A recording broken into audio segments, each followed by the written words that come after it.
أعوذ بالله من الشيطان الرجيم. بسم الله الرحمن الرحيم. واذكر في الكتاب إبراهيم إنه كان صديقا نبيا إذ قال لأبيه يا أبت لم تعبد ما لا يسمع ولا يبصر ولا يغني عنك شيئا يا أبت إني قد جاءني من العلم ما لم يأتك فاتبعني أهدك صراطا سويا يا أبت لا تعبد الشيطان إن الشيطان كان للرحمن عصيا يا أبت إني أخاف أن يمسك عذاب من الرحمن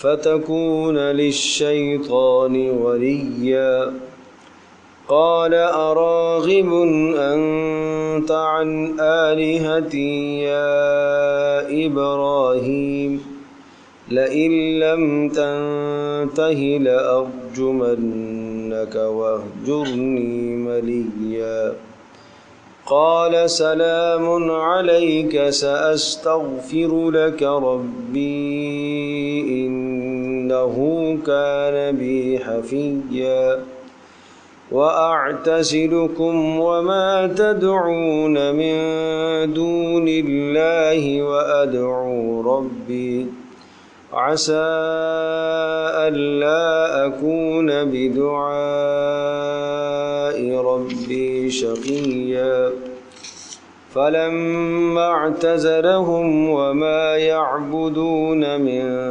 دون الله وهبنا له إسحاق ويعقوب وكلا جعلنا نبيا ووهبنا لهم من رحمتنا وجعلنا لهم لسان صدق عليا واذکر فی الکتاب ابراہیم. سورہ مریم کے پہلے دو رکوع تفصیل سے آپ حضرات سماعت فرما چکے، اور ان پہلے دو رکوعوں کے اندر حضرت زکریا علیہ السلام اور حضرت یحییٰ علیہ السلام اور حضرت عیسیٰ اور حضرت مریم علیہ السلام کا تفصیلی تذکرہ اور ان کے کردار اور اخلاق اور ان کی بلند صفات کا بیان تھا. سورہ مریم کا جو تیسرا رکوع ہے، اس رکوع میں دیگر انبیاء علیہ السلام بنو اسماعیل اور بنو اسرائیل یعنی حضرت ابراہیم علیہ السلام سے ہونے والے انبیاء علیہ السلام کا تفصیلاً یہاں پر ذکر ہے، اور ان کے تذکرے اور ان کے بلند و بالا اخلاق اور ان کی بلند صفات اور ان کے کردار کا بیان ہے، اور ساتھ یہ ذکر فرمایا کہ یہ وہ لوگ ہیں جو منعم علیہم ہیں، اللہ پاک کی جانب سے ان پر نعمتیں ہیں. تو گویا کہ رکوع نمبر 3 میں اور 4 میں ان دو رکوعوں کے اندر یہ بیان ہے منعم علیہم، کن لوگوں پر اللہ کا انعام ہوا اور کن صفات کی بنیاد پر اللہ کا ان پر انعام ہوا. تو حضرات انبیاء علیہ السلام کے تذکرے ہیں کہ یہ منعم علیہم ہیں اور ان پر اللہ کا انعام ہوا، اور ان کی بلند صفات اور ان کے بلند کردار کو اپنانے کی کوشش کی جائے. چنانچہ ان کی صفات اور کردار میں سے سب سے پہلے حضرت ابراہیم علیہ السلام کے کردار کو بیان فرمایا کہ حضرت ابراہیم علیہ السلام نے کس طرح سے اعلان توحید فرمایا اپنے خاندان میں اور اپنے گھرانے کے اندر. حضرت ابراہیم علیہ السلام نے اپنے والد کو کس طرح سے دعوت دی؟ ابراہیم علیہ السلام کے والد کا نام ایک جگہ قرآن میں آتا ہے آزر، وَإِذْ قَالَ إِبْرَاهِيمُ لِأَبِيهِ آزَرَ، آزر نام آتا ہے، اور تاریخ کی کتابوں میں ابراہیم علیہ السلام کے والد کا نام تارخ یا تاروخ لکھا گیا ہے۔ بہرحال بعض نے کہا کہ یہ تارخ اور تاروخ ان کا نام تھا اور ان کا لقب آزر تھا، اور بعض نے یہ کہا کہ ابراہیم علیہ السلام کے والد کا نام تو تارخ یا تاروخ ہے، البتہ ان کے چچا جن کا تذکرہ بت فروش ہونے کا آتا ہے قرآن میں، وہ ان کے چچا تھے، آزر ان کے چچا تھے۔ لیکن بہرحال صحیح بات یہی ہے کہ ابراہیم علیہ السلام کے والد ہی وہ تھے جن کا نام قرآن میں آزر کہا گیا۔ اگر تاریخ کی کتابوں میں ان کو تارخ یا تاروخ کہا گیا تو کوئی بھی مضائقہ نہیں ہے کہ اصل نام ان کا تارخ تاروخ تھا، اور وہ مشہور ہوئے آزر کے نام سے مشہور ہوئے، اور آزر کا معنی تھا بت فروش، بت بنانے والا۔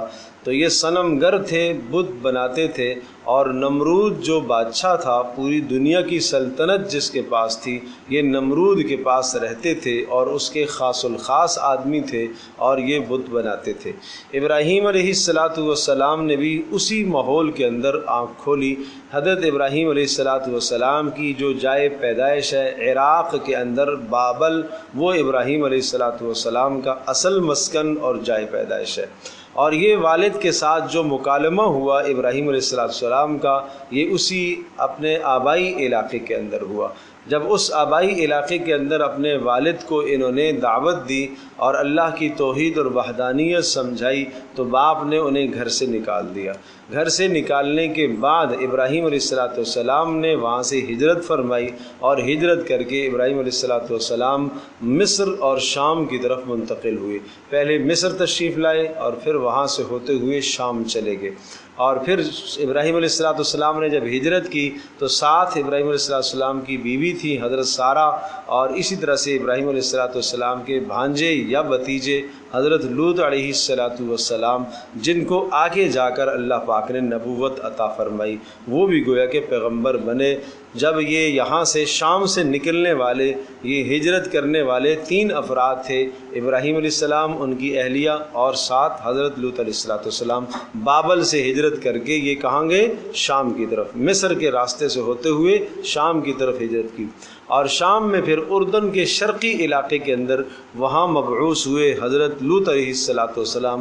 عامورہ اور صدوم کی جو بستیاں تھیں، ان بستیوں میں حضرت لوط علیہ السلام کو جو ہے وہ نبی بنا کر بھیجا گیا، اور ابراہیم علیہ السلام شام ہی میں رہے، اور پھر شام میں ابراہیم علیہ السلام نے بیت المقدس کو تعمیر فرمایا، اور بیت المقدس کا متولی اور ذمہ دار اور امام حضرت اسحاق علیہ السلام کو ٹھہرایا، اور پھر وہاں سے ہجرت کر کے ابراہیم علیہ السلام وادی غیر ذی زرع مکہ مکرمہ میں تشریف لائے، اور مکہ مکرمہ میں پھر اپنی دوسری بیوی حضرت ہاجرہ کو وہاں چھوڑا، اور اپنے بیٹے حضرت اسماعیل علیہ السلام کو وہاں چھوڑا۔ پھر وقت عرصہ گزرنے کے بعد دوبارہ وہاں تشریف لائے، اور پھر آ کر بیت اللہ بنایا۔ اس وقت حضرت اسماعیل علیہ السلام جوانی کو پہنچ گئے تھے، اور اسماعیل علیہ السلام کو وہاں کا ذمہ دار بنایا۔ تو وہ قبلہ جو تھا، پرانا قدیمی قبلہ جو تھا یہود و نصارہ، وہ بیت المقدس، وہاں کا امام بنایا حضرت اسحاق علیہ السلام کو، اور یہاں بیت اللہ کا امام بنایا کس کو؟ حضرت اسماعیل علیہ السلام کو۔ اس طرح سے ابراہیم علیہ السلام کا تعلق ان دونوں قبلوں سے ہو گیا۔ اور عجیب بات یہ ہے کہ ابراہیم علیہ السلام کا تعلق ان دونوں قبلوں سے کیا، تمام کے تمام، یعنی انبیاء علیہ السلام کی جو ارض مقدسہ جہاں انبیاء مبعوث ہوئے، عرب میں حضرت آدم علیہ السلام، یعنی مکہ کے گرد و نواح میں، یہ عرب کا علاقہ کہلاتا ہے۔ حضرت آدم علیہ السلام یہاں مبعوث ہوئے، صالح علیہ السلام یہاں تشریف لائے، اسماعیل علیہ السلام یہاں آئے، اور محمد الرسول اللہ صلی اللہ علیہ وسلم یہاں مبعوث ہوئے۔ ادھر مصر میں حضرت موسیٰ علیہ السلام، یوسف علیہ السلام، ہارون علیہ السلام، یہ مصر میں تھے، اور باقی اکثر و بیشتر انبیاء شام میں تھے۔ تو ان تینوں کی تینوں جگہوں سے ابراہیم علیہ السلام کا تعلق قائم ہے۔ یوں سمجھیے کہ جیسا کہ باپ اپنی اولادوں کے یہاں جاتے رہتے ہیں اور باپ کا اس بیٹے سے بھی تعلق، اس بیٹے سے بھی تعلق، اس سے بھی تعلق، تو یہاں عرب میں جو انبیاء علیہ السلام تشریف لائے، ابراہیم علیہ السلام کا تعلق عرب سے بھی قائم ہوا، گویا کہ بیت اللہ کو تعمیر فرمایا۔ اور مصر میں انبیاء علیہ السلام تشریف لائے، ابراہیم علیہ السلام کا تعلق مصر سے بھی رہا، اور ابراہیم علیہ السلام کا تعلق شام سے بھی رہا کہ شام میں جہاں بے شمار انبیاء آئے۔ قرآن میں جن انبیاء علیہ السلام کا تذکرہ آتا ہے، ان تمام کے تمام انبیاء علیہ السلام کی اراضی کے جن جگہوں پر انبیاء مبعوث ہوئے وہ یہی تین جگہ ہیں، جزیرہ عرب میں، مصر میں، شام میں۔ یہ تین جگہ ہیں جن جگہوں پر انبیاء علیہ السلام مبعوث کیے گئے۔ یہی وجہ ہے کہ سورہ 3 کے اندر آپ دیکھیں گے والتین والزیتون وطور سینین وہذا البلد الامین، یہی تین جگہ ذکر کی گئی۔ تین جگہ کون کون سی؟ کہا کہ قسم ہے تین کی اور زیتون کی، انجیر کی قسم ہے اور زیتون کی قسم ہے، یہ دونوں کے دونوں درخت شام کے علاقے میں پائے جا رہے تھے، مراد اس سے شام کی سرزمین ہے۔ انبیاء کا جو مسکن ہے نا شام، اس کی قسم۔ اب بات سمجھے، تین کی قسم، زیتون کی قسم کا مطلب جو انبیاء کا مسکن ہے شام کا علاقہ، اس علاقے کی قسم۔ وطور سینین، طور سینا کی قسم، کہاں؟ مصر میں۔ کون آئے؟ موسیٰ علیہ السلام، ہارون علیہ السلام، یوسف علیہ السلام، اس زمین کے اس حصے کی قسم۔ وہذا البلد الامین، اور اس امن والے شہر کی قسم۔ کون آئے اس میں؟ محمد رسول اللہ صلی اللہ علیہ وسلم، اسماعیل علیہ السلام، آدم علیہ السلام بھی یہاں تھے، صالح علیہ السلام بھی قرب و جوار میں، خاص مکہ مکرمہ میں تو رسول اللہ صلی اللہ علیہ وسلم مبعوث ہوئے۔ تو گویا کہ ان تین جگہوں کی قسمیں کھا کر کہا لقد خلقنا الانسان فی احسن تقویم، ہم نے انسان کو بہت بلند مقام عطا فرمایا۔ اور ایک بہت اہم نقطے کی بات یاد رکھیے گا اور اس کو اپنے دلوں پر نقش کر لیں کہ یہ تین جگہ ذکر فرمائی انبیاء علیہ السلام کی، تین جگہ، تین، زیتون، طور سینین اور بلد امین، ان تین جگہوں کا تذکرہ کر کے تین جگہوں کی قسمیں کھا کر انسان کی بلندی کو بیان فرمایا۔ تو ان تین جگہوں کی قسمیں اس لیے کھائیں کہ یہ تینوں جگہیں کیا ہیں؟ انبیاء کے مسکن ہیں اور انبیاء پر وحی آتی ہے۔ گویا کہ یہ تین جگہ انبیاء علیہ السلام کے مسکن اور انبیاء کی جو جگہ ہوتی ہے وہ محبت وحی کہلاتا ہے، محبت وحی جہاں وحی اترتی ہے۔ ان تین جگہوں پر کیا ہوا؟ وحی اتری، انبیاء کے پاس وحی آئی، جبریل وحی لے کے آتے رہے۔ تو انسان کو جو بلندی ملے گی وہ وحی کے ذریعے سے ہی ملے گی۔ ان تین جگہوں کی قسمیں اس لیے کھائی کہ سمجھایا کہ انسان کو لقد خلقنا الانسان فی احسن تقویم، ہم نے سب بلند و بالا بنایا، سب سے اعلیٰ اور ارفع بنایا۔ کب یہ ارفع رہے گا؟ جب اس کا تعلق کس سے رہے گا؟ وحی سے، وحی سے۔ جب تک اس کا تعلق وحی سے رہے گا، اس لیے تین وحی کی جگہوں کی قسمیں کھائی، اس وقت تک یہ اس کا نام بلند رہے گا۔ اور جب اس کا تعلق وحی سے کٹ گیا تو بس پھر رددناہ اسفل سافلین، پھر یہ سب سے اسفل ترین، ذلیل ترین ہو جائے گا، پھر ذلت اس کا مقدر بن کر رہ جائے گی، یہ عزتوں کو پھر کھو چکا ہے۔ اگر وحی سے یہ کٹ گیا تو پھر یہ عزتوں کو کھو چکا ہے۔ بات سمجھ میں آ گئی؟ یہ بات یاد رکھنے کی ہے۔ تو عرض یہ کر رہا تھا کہ ابراہیم علیہ السلام کا یہاں کردار ہے۔ تو ابراہیم علیہ السلام کی جائے پیدائش عراق کے اندر جو جگہ میں نے بتائی، بابل کے اندر موصل بستی تھی، وہاں ابراہیم علیہ السلام کی جائے پیدائش تھی، اور وہاں ہی ابراہیم علیہ السلام کے والد آزر یا طارق جو بھی تھے وہاں ہی تھے، اور وہاں ہی ابراہیم علیہ السلام کا اپنے والد سے مکالمہ ہوا، اور اس مکالمے کا یہاں پر تذکرہ ہے۔ اب یہ مکالمہ جو ہوا، ایک طرف تو والد کے بلند ترین آداب، باپ تو باپ ہے، اس لیے کہ دنیا میں آنے کا سبب اور ذریعہ ظاہری جو بنتا ہے وہ انسان کے لیے اس کا باپ ہوا کرتا ہے، تو اس حساب سے باپ کا مقام ہے، باپ کی قدر و منزلت ہے۔ دوسری طرف دیکھ رہے ہیں کہ باپ کفر اور شرک اور بت پرستی میں مبتلا ہے، اور کفر اور شرک اور بت پرستی کی ابتلا کی انتہا ہے، چھوٹا مبتلا بھی نہیں ہے، انتہا ہے اس کی۔ ایک شخص بت کی پوجا کرتا ہے، جرم ہے۔ ایک شخص بت بناتا ہے، باقاعدہ دوسروں کو بتوں کی طرف دعوت دیتا ہے، داعی ہے بتوں کی طرف، تو آپ اندازہ کیجئے کہ دوہرا گناہ ہے، خود گناہ پر قائم اور دوسروں کو بھی گناہ پر لے کر آ رہا ہے، تو یہ ڈبل اور دوہرا جرم ہے ابراہیم علیہ السلام کے والد۔ سمجھے بھائی؟ تو ایک طرف کفر اور شرک اور بت پرستی کی انتہا باپ کے اندر، اور دوسری طرف باپ کے آداب۔ تو کس قدر معاملہ نزاکت والا ہو گیا ہے کہ اگر آداب بجا لاتا ہوں تو کہیں توحید کا پیغام سنانے میں کوتاہی نہ کر دوں، اور توحید کا پیغام سناتا ہوں تو کہیں آداب میں کوتاہی نہ ہو جائے۔ ان دونوں ضدوں کو ابراہیم علیہ السلام نے کیسے جمع فرمایا، وہ یہ آیات سننے کی ہے۔ ان دونوں ضدوں کو، ازداد کو کیسے جمع فرمایا؟ بلند آداب اور کفر اور شرک اور بت پرستی کی بھی انتہا، آداب کی بھی انتہا۔ دنیا میں انسان سب سے زیادہ جو ادب کر سکتا ہے اللہ اور اس کے رسول کے بعد کس کا کرتا ہے؟ ماں باپ کا۔ تو آداب کی بھی انتہا ہے، کفر اور شرک کی بھی انتہا ہے۔ اور اگر گناہوں اور نافرمانیوں میں دیکھیں تو سب سے بڑا گناہ کیا ہے؟ کائنات کا کفر ہے، شرک ہے۔ تو دونوں طرف سے انتہا ہے۔ اب ابراہیم علیہ السلام نے ان حالات میں اپنے باپ کو کن کلمات سے دعوت دی، یہ ہمارے لیے سبق ہے اور یہ کردار ہے کہ اگر تمہارے گھر کے اندر آپ اپنے والد کو دین کی طرف بلاتے ہو یا کوئی بات سمجھاتے ہو تو کس طرح سے آداب کو بجا لایا جائے۔ دیکھو ابراہیم علیہ السلام کے باپ کفر پر ہیں، شرک اور بت پرستی پر ہیں، اس کے باوجود بھی ادب کا دامن ہاتھ سے نہیں جانے دیا۔ سمجھے بھائی؟ اللہ نے اگر کوئی سمجھ آپ کو عطا فرما دی ہے، آپ نیک دیندار ہو گئے، گھر کا ماحول دیندار نہیں ہے، تو اس کے یہ معنی نہیں ہے کہ سب کو گالیاں دینا شروع کر دی، برا بلا کہنا شروع کر دیا، ڈانٹ ڈپٹ شروع کر دی، نہیں، یہ بلند کردار ہے۔ اب آپ ملاحظہ فرمائیے، وَاذْكُرْ فِي الْكِتَابِ ابراہیم، اور تذکرہ کیجئے فی الکتاب، کتاب کے اندر، کتاب سے مراد قرآن مجید میں آپ تذکرہ کیجئے، ابراہیم علیہ السلام کا تذکرہ کیجئے، یہ بھی سنائیے ان کو، إِنَّهُ كَانَ صِدِّيقًا نَبِيًّا۔ پہلی بات تو یہ کہ ابراہیم علیہ السلام صدیق تھے، نبی تھے۔ صدیقا نبیًّا، صدیق کا معنی یہ ہوتا ہے، تین معنی جس شخص میں پائے جائیں، صدیق تین معنی، زبان، عمل، دل ایک ہو۔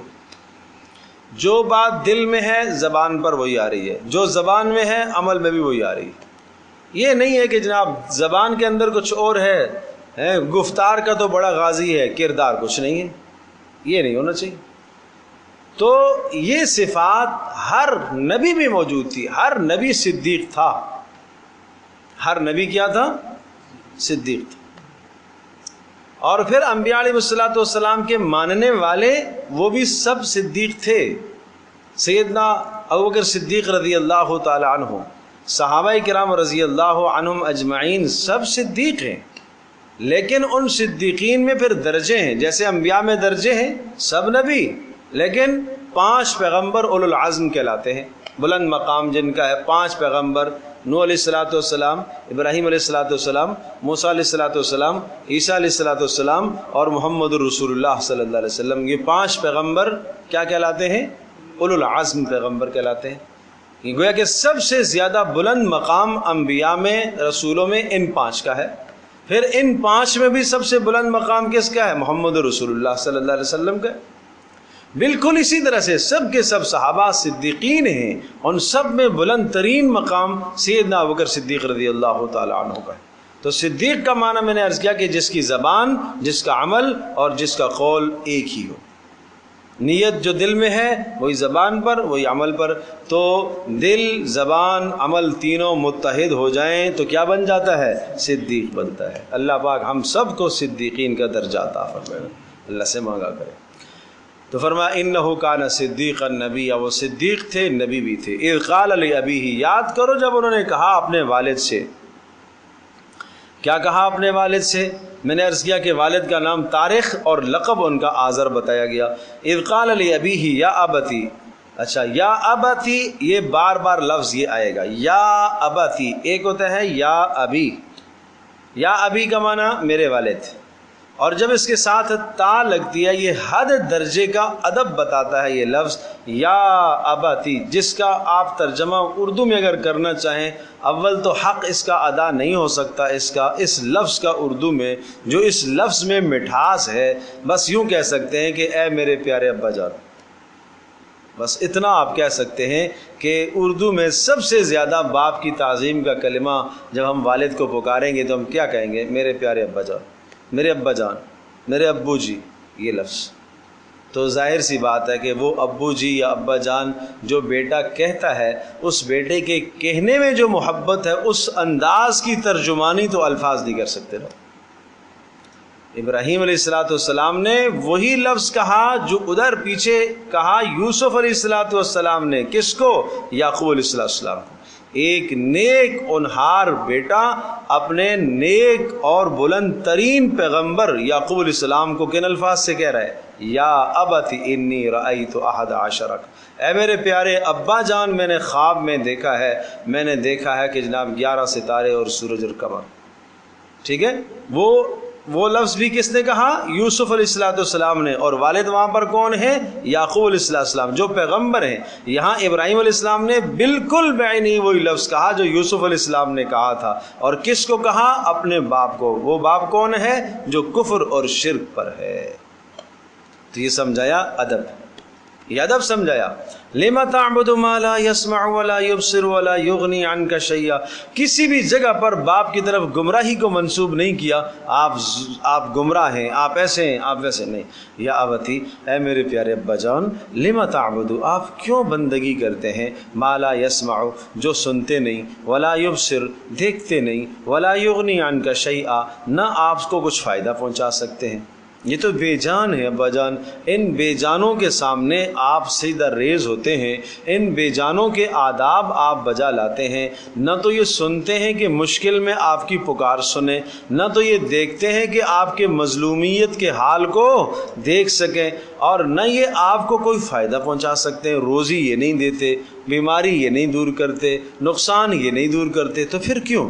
نمبر 2، یا ابتی انی قد، اے میرے پیارے ابا جان، حالانکہ پہلی بار یا ابتی کہا تھا کافی ہو جانا چاہیے تھا، لیکن بار بار جیسا کہ کوئی شفیق باپ اپنے بیٹے کو کہتا ہے میرے بیٹے میری بات سنو، اگلی بات میرا بیٹا یہ میری بات سن لو، تیسری بات میرا بیٹا میری بات، ہر لفظ میں میرا بیٹا میرا بیٹا میرا بیٹا۔ ابراہیم علیہ السلام کہہ رہے ہیں اے میرے پیارے ابا جان، اے میرے پیارے ابا جان، اے میرے پیارے ابا جان، یا ابتی انی قد جاءنی من العلم، اے میرے پیارے ابا جان دیکھیں، انی قد جاءنی من العلم، میرے پاس وحی آئی ہے، انی قد جاءنی، میرے پاس آیا ہے، علم آیا ہے، علم سے مراد وحی ہے، ما لم یأتی کا، اور وہ وحی آئی ہے جو آپ کے پاس نہیں آئی ہے۔ ظاہر سی بات ہے کہ اللہ تبارک و تعالیٰ نے مجھے آپ کے گھر میں پیدا کیا اور مجھے نبوت سے سرفراز فرمایا، فاتبعنی اہدک صراطا سویا، آپ میرے اتباع کیجئے گا، میں آپ کو سیدھا راستہ بتاؤں گا۔ جب میں ساری کائنات کا خیر خواہ ہوں اور سب کو سیدھا راستہ دکھانے کے لیے آیا ہوں،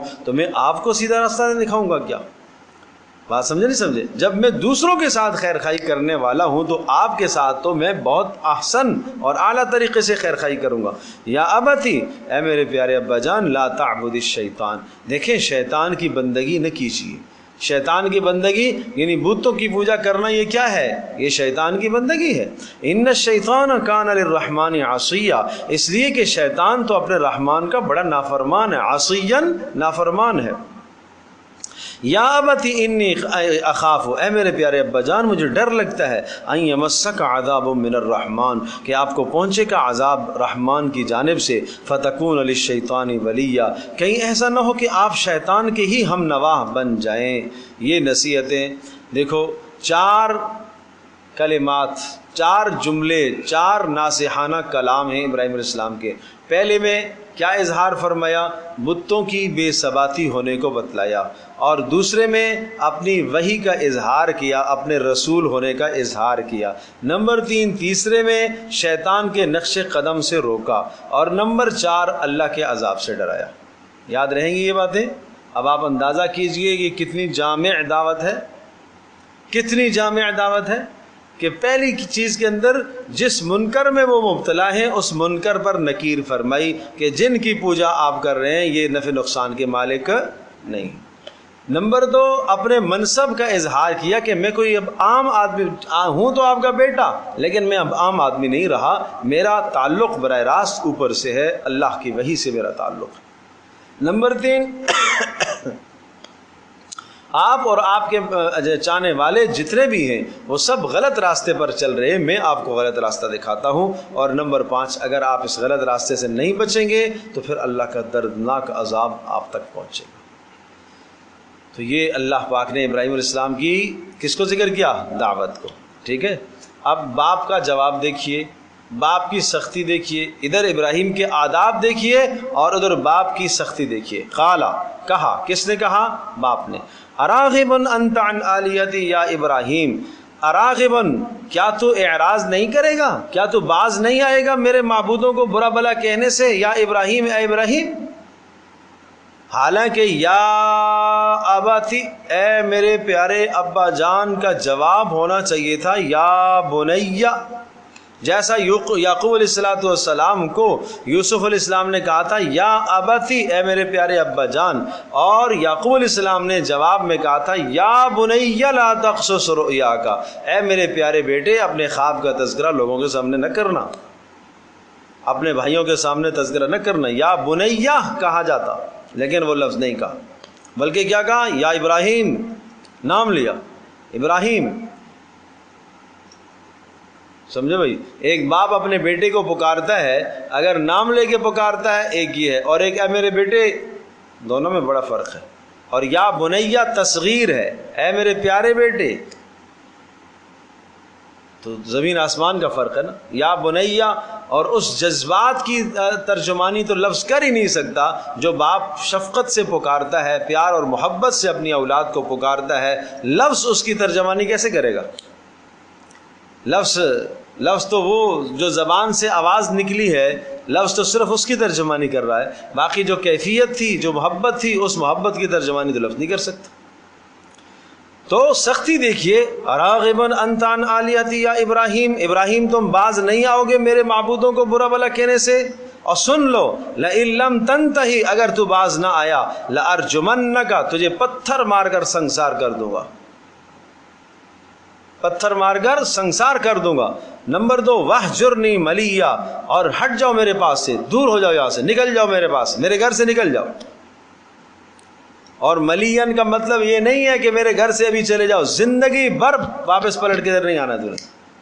اتنی سخت بات، اتنی سخت بات، کیا جذبات ہوئے ہوں گے ابراہیم علیہ السلام کے دل کے اس وقت کہ میں آپ کو ایک خیر کی بات سمجھا رہا ہوں، ایک نفع کی بات بتا رہا ہوں، اور اس کے جواب میں کتنی تلخ باتیں ملی ہیں۔ پتہ چلا ہے کہ توحید کا پیغام سناتے وقت اس طرح کے کانٹے سامنے آتے ہیں۔ بھائی یہ مت کہیے گا کہ آپ نے توحید کا پیغام کسی کو سنایا، حق بات سنائی تو آپ کو گلدستے پیش کیے جائیں، لے جناب، نہیں، توحید کے پیغام میں تو پتھر آتے ہیں بھائی، توحید کے پیغام میں تو کانٹے آتے ہیں راستے میں۔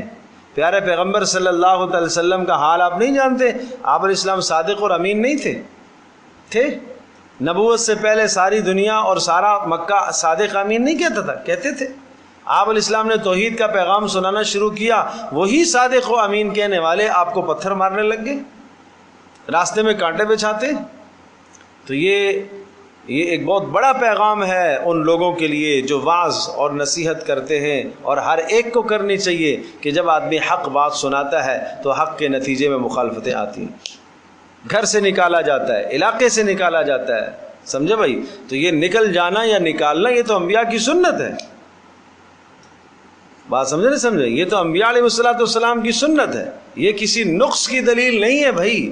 ایک آدمی حق بات سنا رہا ہے، حق کا پیغام سنا رہا ہے، پھر بھی اس کے ساتھ یہ حالات آئے تو ابراہیم علیہ السلام کا اسوہ حسنہ اس کے لیے نمونہ نہیں ہے؟ کیا کہا باپ نے؟ لئن لم تنتہی، اگر تو باز نہ آیا اس بات سے، پتھر مار کر سنسار کر دوں گا۔ نمبر 2 وہجرنی ملیا، اور یا پھر نکل جاؤ میرے پاس سے، اور صرف ایسا نہیں نکل جاؤ، تا حیات واپس پلٹ کے نہیں آنا۔ ملین کا مطلب کیا؟ ساری زندگی پلٹ کے نہیں آنا ہے۔ اچھا جی، قربان جاؤں ابراہیم علیہ السلام کے حوصلے پر۔ جواب سنیے ابراہیم علیہ السلام کا، اس بدتمیزی اور تلخی کا جواب کیا ہے؟ قال سلام علیک، کہا ابراہیم علیہ السلام نے آپ پر سلامتی ہو۔ کس کو کہہ رہے ہیں؟ اپنے والد کو، آپ پر سلامتی ہو۔ سلامتی کے 2 معنی ہیں، کہ آپ نے مجھے گالیاں دی، آپ نے مجھے برا بھلا کہا، آپ نے مجھے نکلنے کی دھمکی دی، میں اس دھمکی، اس گالی، اس برائی کا جواب برائی سے نہیں دوں گا، میری زبان سے آپ کے لیے سلامتی ہی کا کلمہ نکلے گا۔ یہ ہے قال سلام علیک، میری جانب سے آپ کے لیے سلامتی کا پیغام۔ اور یہی ہے کہ سلام متارکت، سلام متارکت کا مطلب یہ ہوتا ہے کہ جب ایک آدمی سے آپ الجھ گئے اور وہ بعض بار آپ کو تنگ کر رہا ہے، الجھ رہا ہے، بھائی اللہ کے واسطے معاف کر دو، مجھے معاف کر دو، السلام علیکم میں جا رہا ہوں، یہ سلام متارکت کہلاتا ہے۔ وَإِذَا خَاطَبَهُمُ الْجَاهِلُونَ قَالُوا سَلَامًا، عباد الرحمن کی خاص صفت بتائی، اللہ کے مقرب وہ ہیں کہ جب ان کے سامنے کوئی الجھتا ہے تو وہ الجھتے نہیں ہیں، وہ کیا کہتے ہیں؟ سلامتی کی بات کہہ دیتے ہیں۔ بس ضروری تھوڑی ہے کہ ہر بات کا جواب دیا جائے، ترکی بترکی ہر چیز کا جواب نہیں۔ اس نے یہ کہا، بھائی یہ کہا تو کہنے دو، اپنا منہ ہے اس کا۔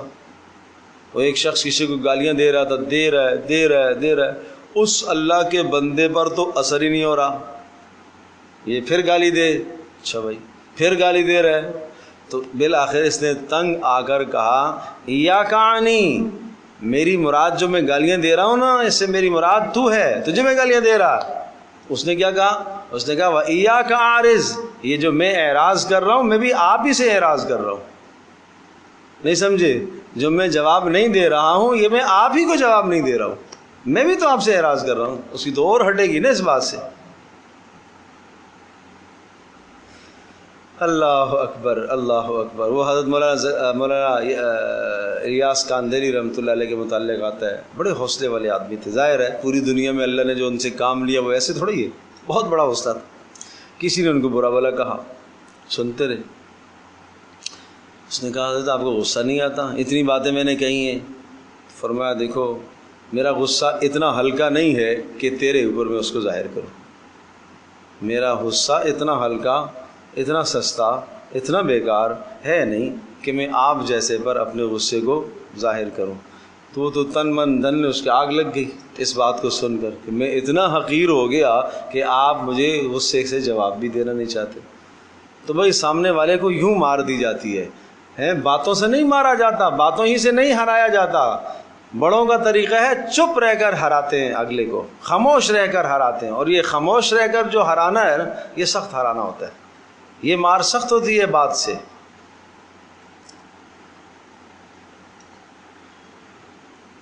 بہرحال بڑی حوصلے کی بات ہے، اللہ ہم سب کو عطا فرمائے۔ سنیے، قال سلام علیک، کہا میری طرف سے آپ کو سلامتی کا پیغام ہو، ساستغفر لک ربی، میں استغفار کروں گا آپ کے لیے اپنے پروردگار سے، انہ کان بی حفیا، بے شک میرا پروردگار بڑا مہربان ہے، حفیا مہربان ہے، میں استغفار کروں گا۔ اور استغفار کرتے رہے ایک وقت تک، جب اللہ نے بتا دیا کہ نہیں تمہارا باپ ایمان نہیں لائے گا، پھر استغفار چھوڑ دیا۔ اور سورہ توبہ میں اس کا تذکرہ ہے، وما کان استغفار ابراہیم لابیہ الا عن موعدۃ وعدها ایاہ فلما تبین له انه عدو للہ تبرأ منہ، کہ ابراہیم علیہ السلام کا جو استغفار ہے اپنے باپ کے لیے، وہ اس لیے تھا کہ انہیں معلوم نہیں تھا کہ اسلام لائے گا۔ جب پتہ چل گیا کہ یہ اللہ کا دشمن ہی رہے گا اور کفر ہی پر خاتمہ ہوگا، تبرأ منہ، ابراہیم علیہ السلام نے بیزاری کا اظہار کر دیا۔ ان ابراہیم لأواہ منیب، ابراہیم علیہ السلام بہت زیادہ اللہ کی طرف رجوع کرنے والے تھے، اس لیے ابراہیم علیہ السلام نے اپنے باپ کے لیے استغفار کیا۔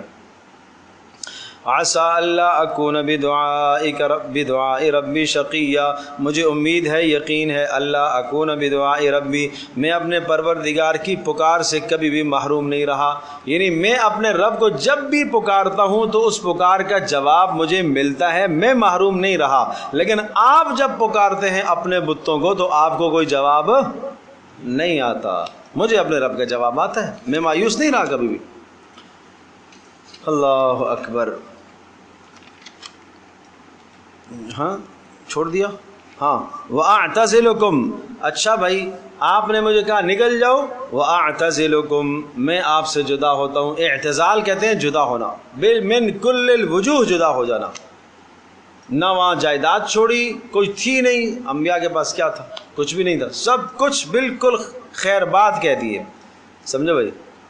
وَأَعْتَزِلُكُمْ اور میں آپ سے جدا ہوتا ہوں، وَمَا تَدْعُونَ مِن دُونِ اللَّهِ اور بعض نے لکھا کہ یہ اعتزال جدا ہونا جسماً تھا، قلباً نہیں تھا۔ ظاہر ہے باپ ہے، قلباً تو جدا آدمی باپ کو تو زندگی بھر نہیں بھول سکتا، تو جسماً جدا ہے۔ وَأَعْتَزِلُكُمْ اور میں آپ سے علیحدہ ہوتا ہوں، وَمَا تَدْعُونَ اور ان چیزوں سے بھی اور اس نظریے سے بھی کہ جن کو تم پکارتے ہو اللہ کے سوا۔ وَأَدْعُو ربی میں اپنے رب سے دعا کرتا ہوں، عَسَىٰ اللہ أَكُونَ بِدُعَاءِ ربی شقیّا مجھے امید ہے کہ میرا پروردگار مجھے قبولیت سے محروم نہیں کرے گا۔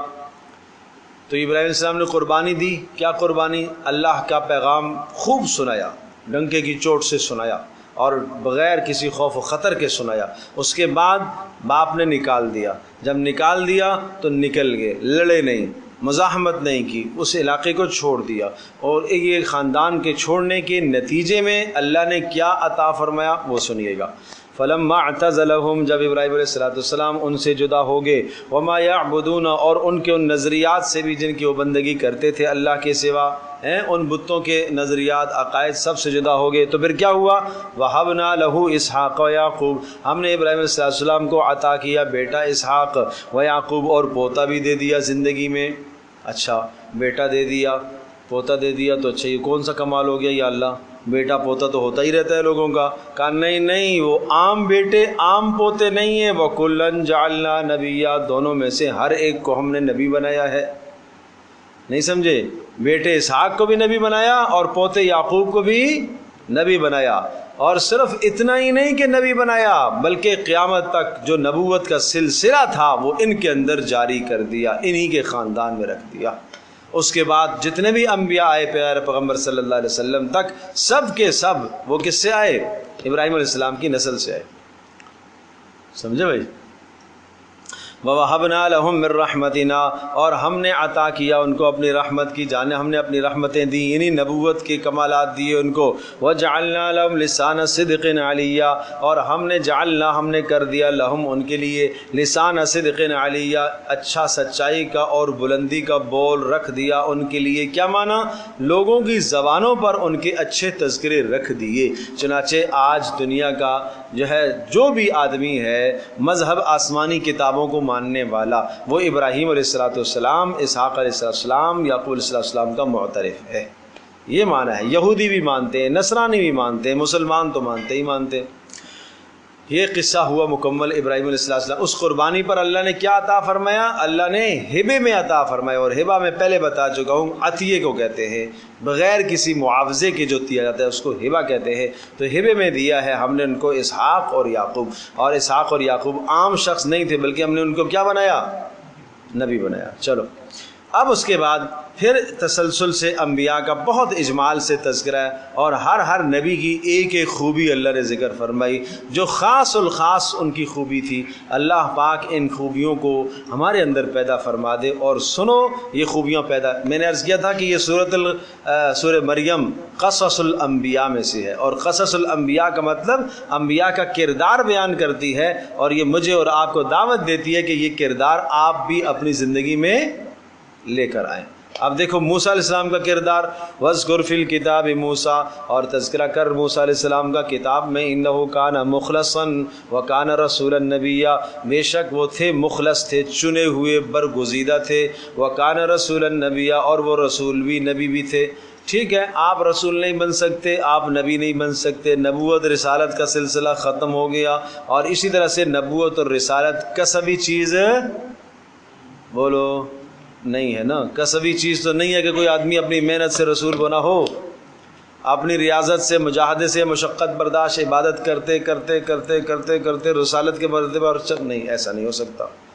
ٹھیک ہے جی، تو مخلص یہ تو کر سکتے ہو نا، انہو کان مخلصاً بے شک وہ مخلص تھے، مخلص آپ کہتے ہو نا بھئی یہ بڑا مخلص آدمی ہے، تو مخلص آدمی ہے اخلاص والا، یہی معنی ہے نا، یہ بڑا مخلص آدمی ہے، گویا کہ یہ اخلاص کو تلاش کرتا ہے، اللہ کی رضا کے لیے عبادت کرتا ہے، دیتا ہے اللہ کی رضا کے لیے، محبت اللہ کی رضا کے لیے، نفرت اللہ کی رضا کے لیے، تو یہ کیا ہو گیا؟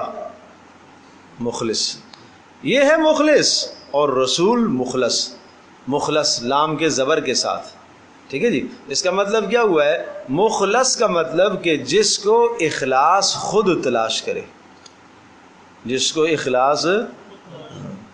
میں اور آپ تو مخلص ہیں، ہم اخلاص چاہتے ہیں، اخلاص تلاش کرتے ہیں، لیکن رسول مخلص ہوتا ہے. کیوں کہ رسول کے جسم سے جو عمل نکلتا ہے وہ اخلاص بننا شروع ہو جاتا ہے. اخلاص کہاں سے نکلے گا، بنے گا کہاں سے؟ رسول کی جسم سے. رسول کی زندگی سے اخلاص نکلنا شروع ہوتا ہے. اس لیے رسول کیا ہوا؟ مخلص. کہ اخلاص اسے تلاش کرتا ہے، اخلاص وہاں سے بنتا ہے، رسول کی کردار سے اخلاص بنتا ہے. انہو کان مخلصا، وہ مخلص تھے. ونادیناہ من جانب الطور الایمن، اور ہم نے ان کو ندا دی من جانب الطور الایمن، ہے طور کی دائیں جانب سے. طور کی دائیں جانب وہی طور سینا جہاں حضرت موسیٰ علیہ السلام کو اللہ نے نبوت سے سرفراز فرمایا تھا. جب مدین سے یہ واپس آ رہے تھے مصر کی جانب تو اللہ پاک نے راستے میں نبوت سے سرفراز فرمایا، اور اس کا تذکرہ آگے سورۃ النمل اور سورۃ القصص کے اندر آئے گا. وَقَرَّبْنَاهُ نَجِيًّا، اور ہم نے ان کو قریب کیا نجیًا اپنی سرگوشی کے لیے. یہ موسیٰ علیہ السلام کا خاص اعزاز تھا. اور پھر اس کے بعد وَوَهَبْنَا لَهُ مِن رَحْمَتِنَا، اور ہبے میں عطا کر دیا ہم نے ان کو گفٹ کے طور پر اپنی رحمت کی جانب سے. کیا دیا ہے؟ اخاہ، ان کا بھائی دیا. بھائی تو تھا پہلے سے، مطلب ہے کہ بھائی کو ہم نے نبی بنا دیا، نبوت میں شریک کیا. اخاہ ہارون نبیا، ان کے بھائی ہارون کو بھی ہم نے نبی بنا کر بھیجا.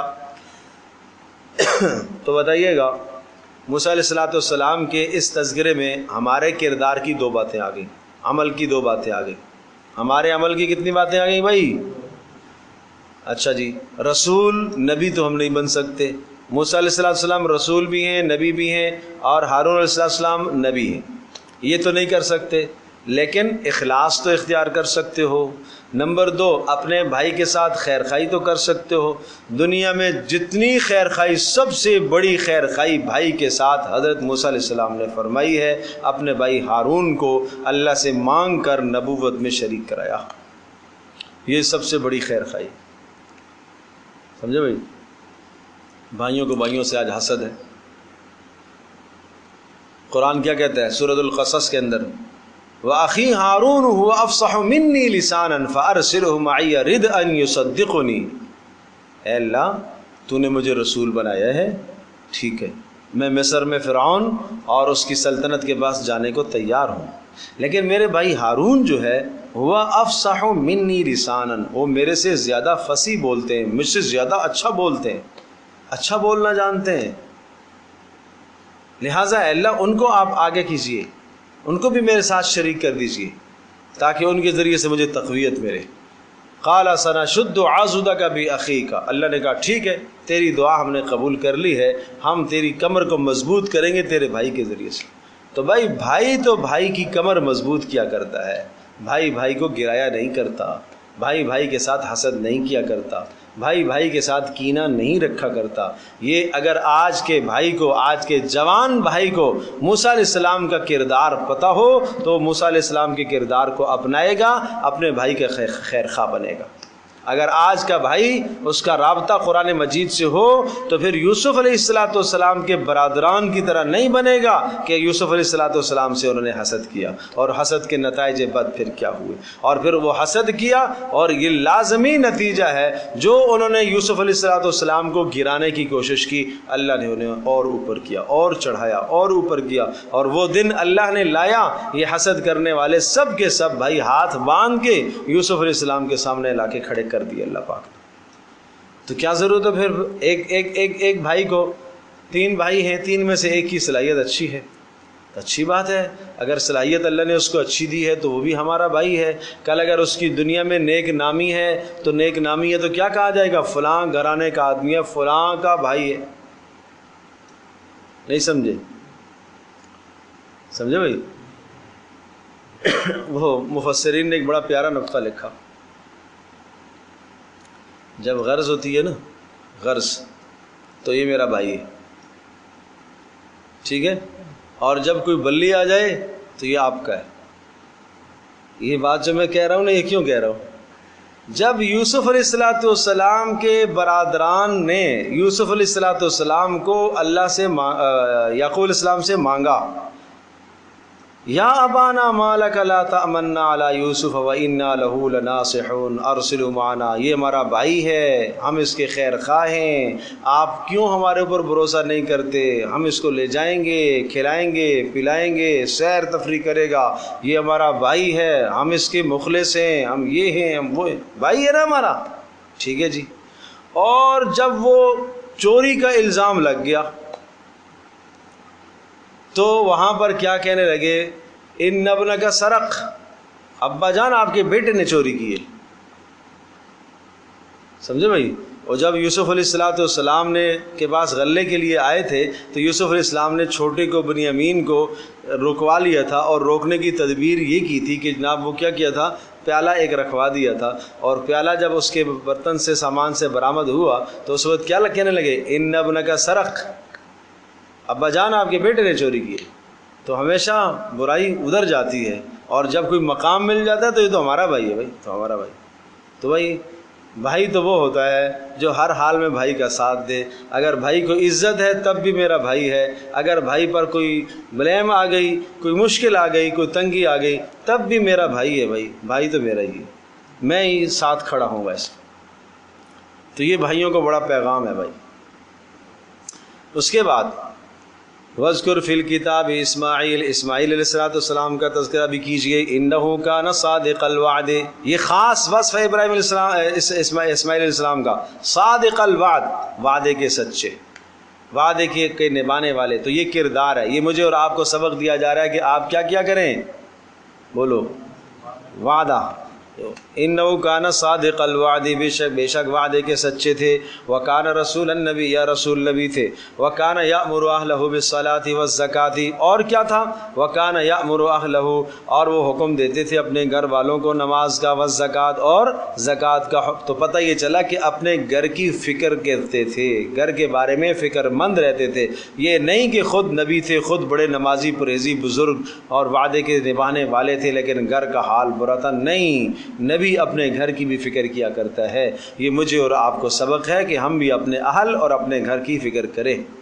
وَقَالَ عِنْدَ رَبِّي مَرْضِيًّا، اور وہ اپنے پروردگار کے ہاں بڑے پسندیدہ تھے۔ کون؟ اسماعیل علیہ السلام اپنے رب کے ہاں بڑے پسندیدہ تھے، اور پسندیدہ کس وجہ سے ہوتے ہیں؟ اعمال کی وجہ سے ہوتے ہیں۔ ان کی زندگی میں ایسے خوبصورت اعمال تھے، ان اعمال کی وجہ سے وہ پسندیدہ تھے۔ تو اسماعیل علیہ السلام کے تذکرے میں 3 باتیں ہمارے لیے قابل عمل ہیں۔ نمبر 1 صادق الوعد، وعدے کے سچے۔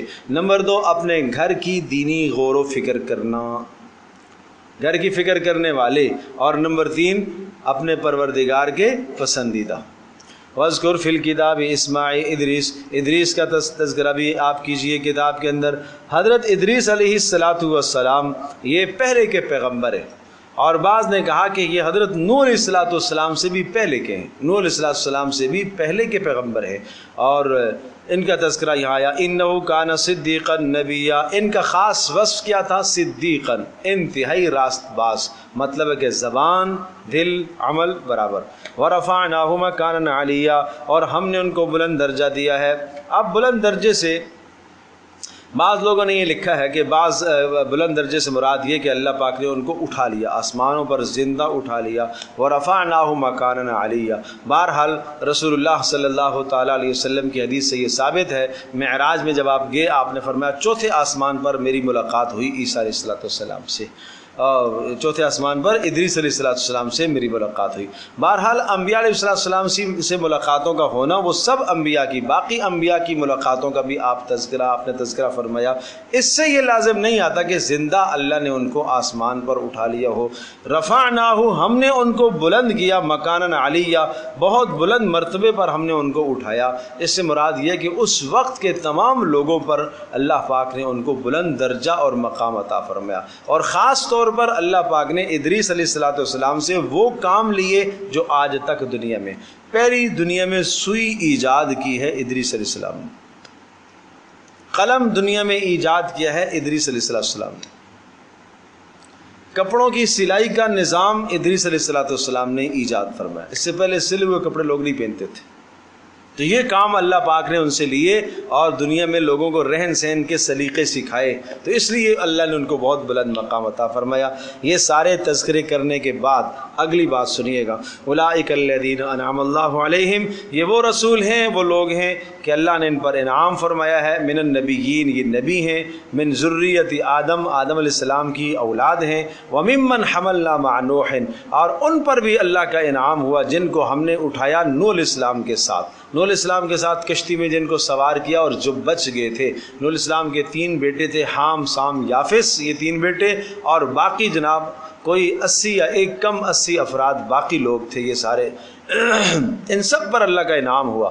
ومن ذریت ابراہیم، اور ابراہیم علیہ السلام کی اولادوں پر بھی اللہ کا انعام ہوا، وہ اسرائیل، اور اسرائیل کی اولادوں پر، اسرائیل سے مراد یعقوب علیہ السلام، وَمِمَّنْ هَدَيْنَا، اور ان میں سے کتنوں کو ہم نے رہنمائی دی، وَاجْتَبَيْنَا، اور ہم نے اپنے مخلص بنایا، ان کو اپنے لیے چن لیا، یعنی رسول بنایا۔ یہ سب کے سب کی صفات کیا ہیں؟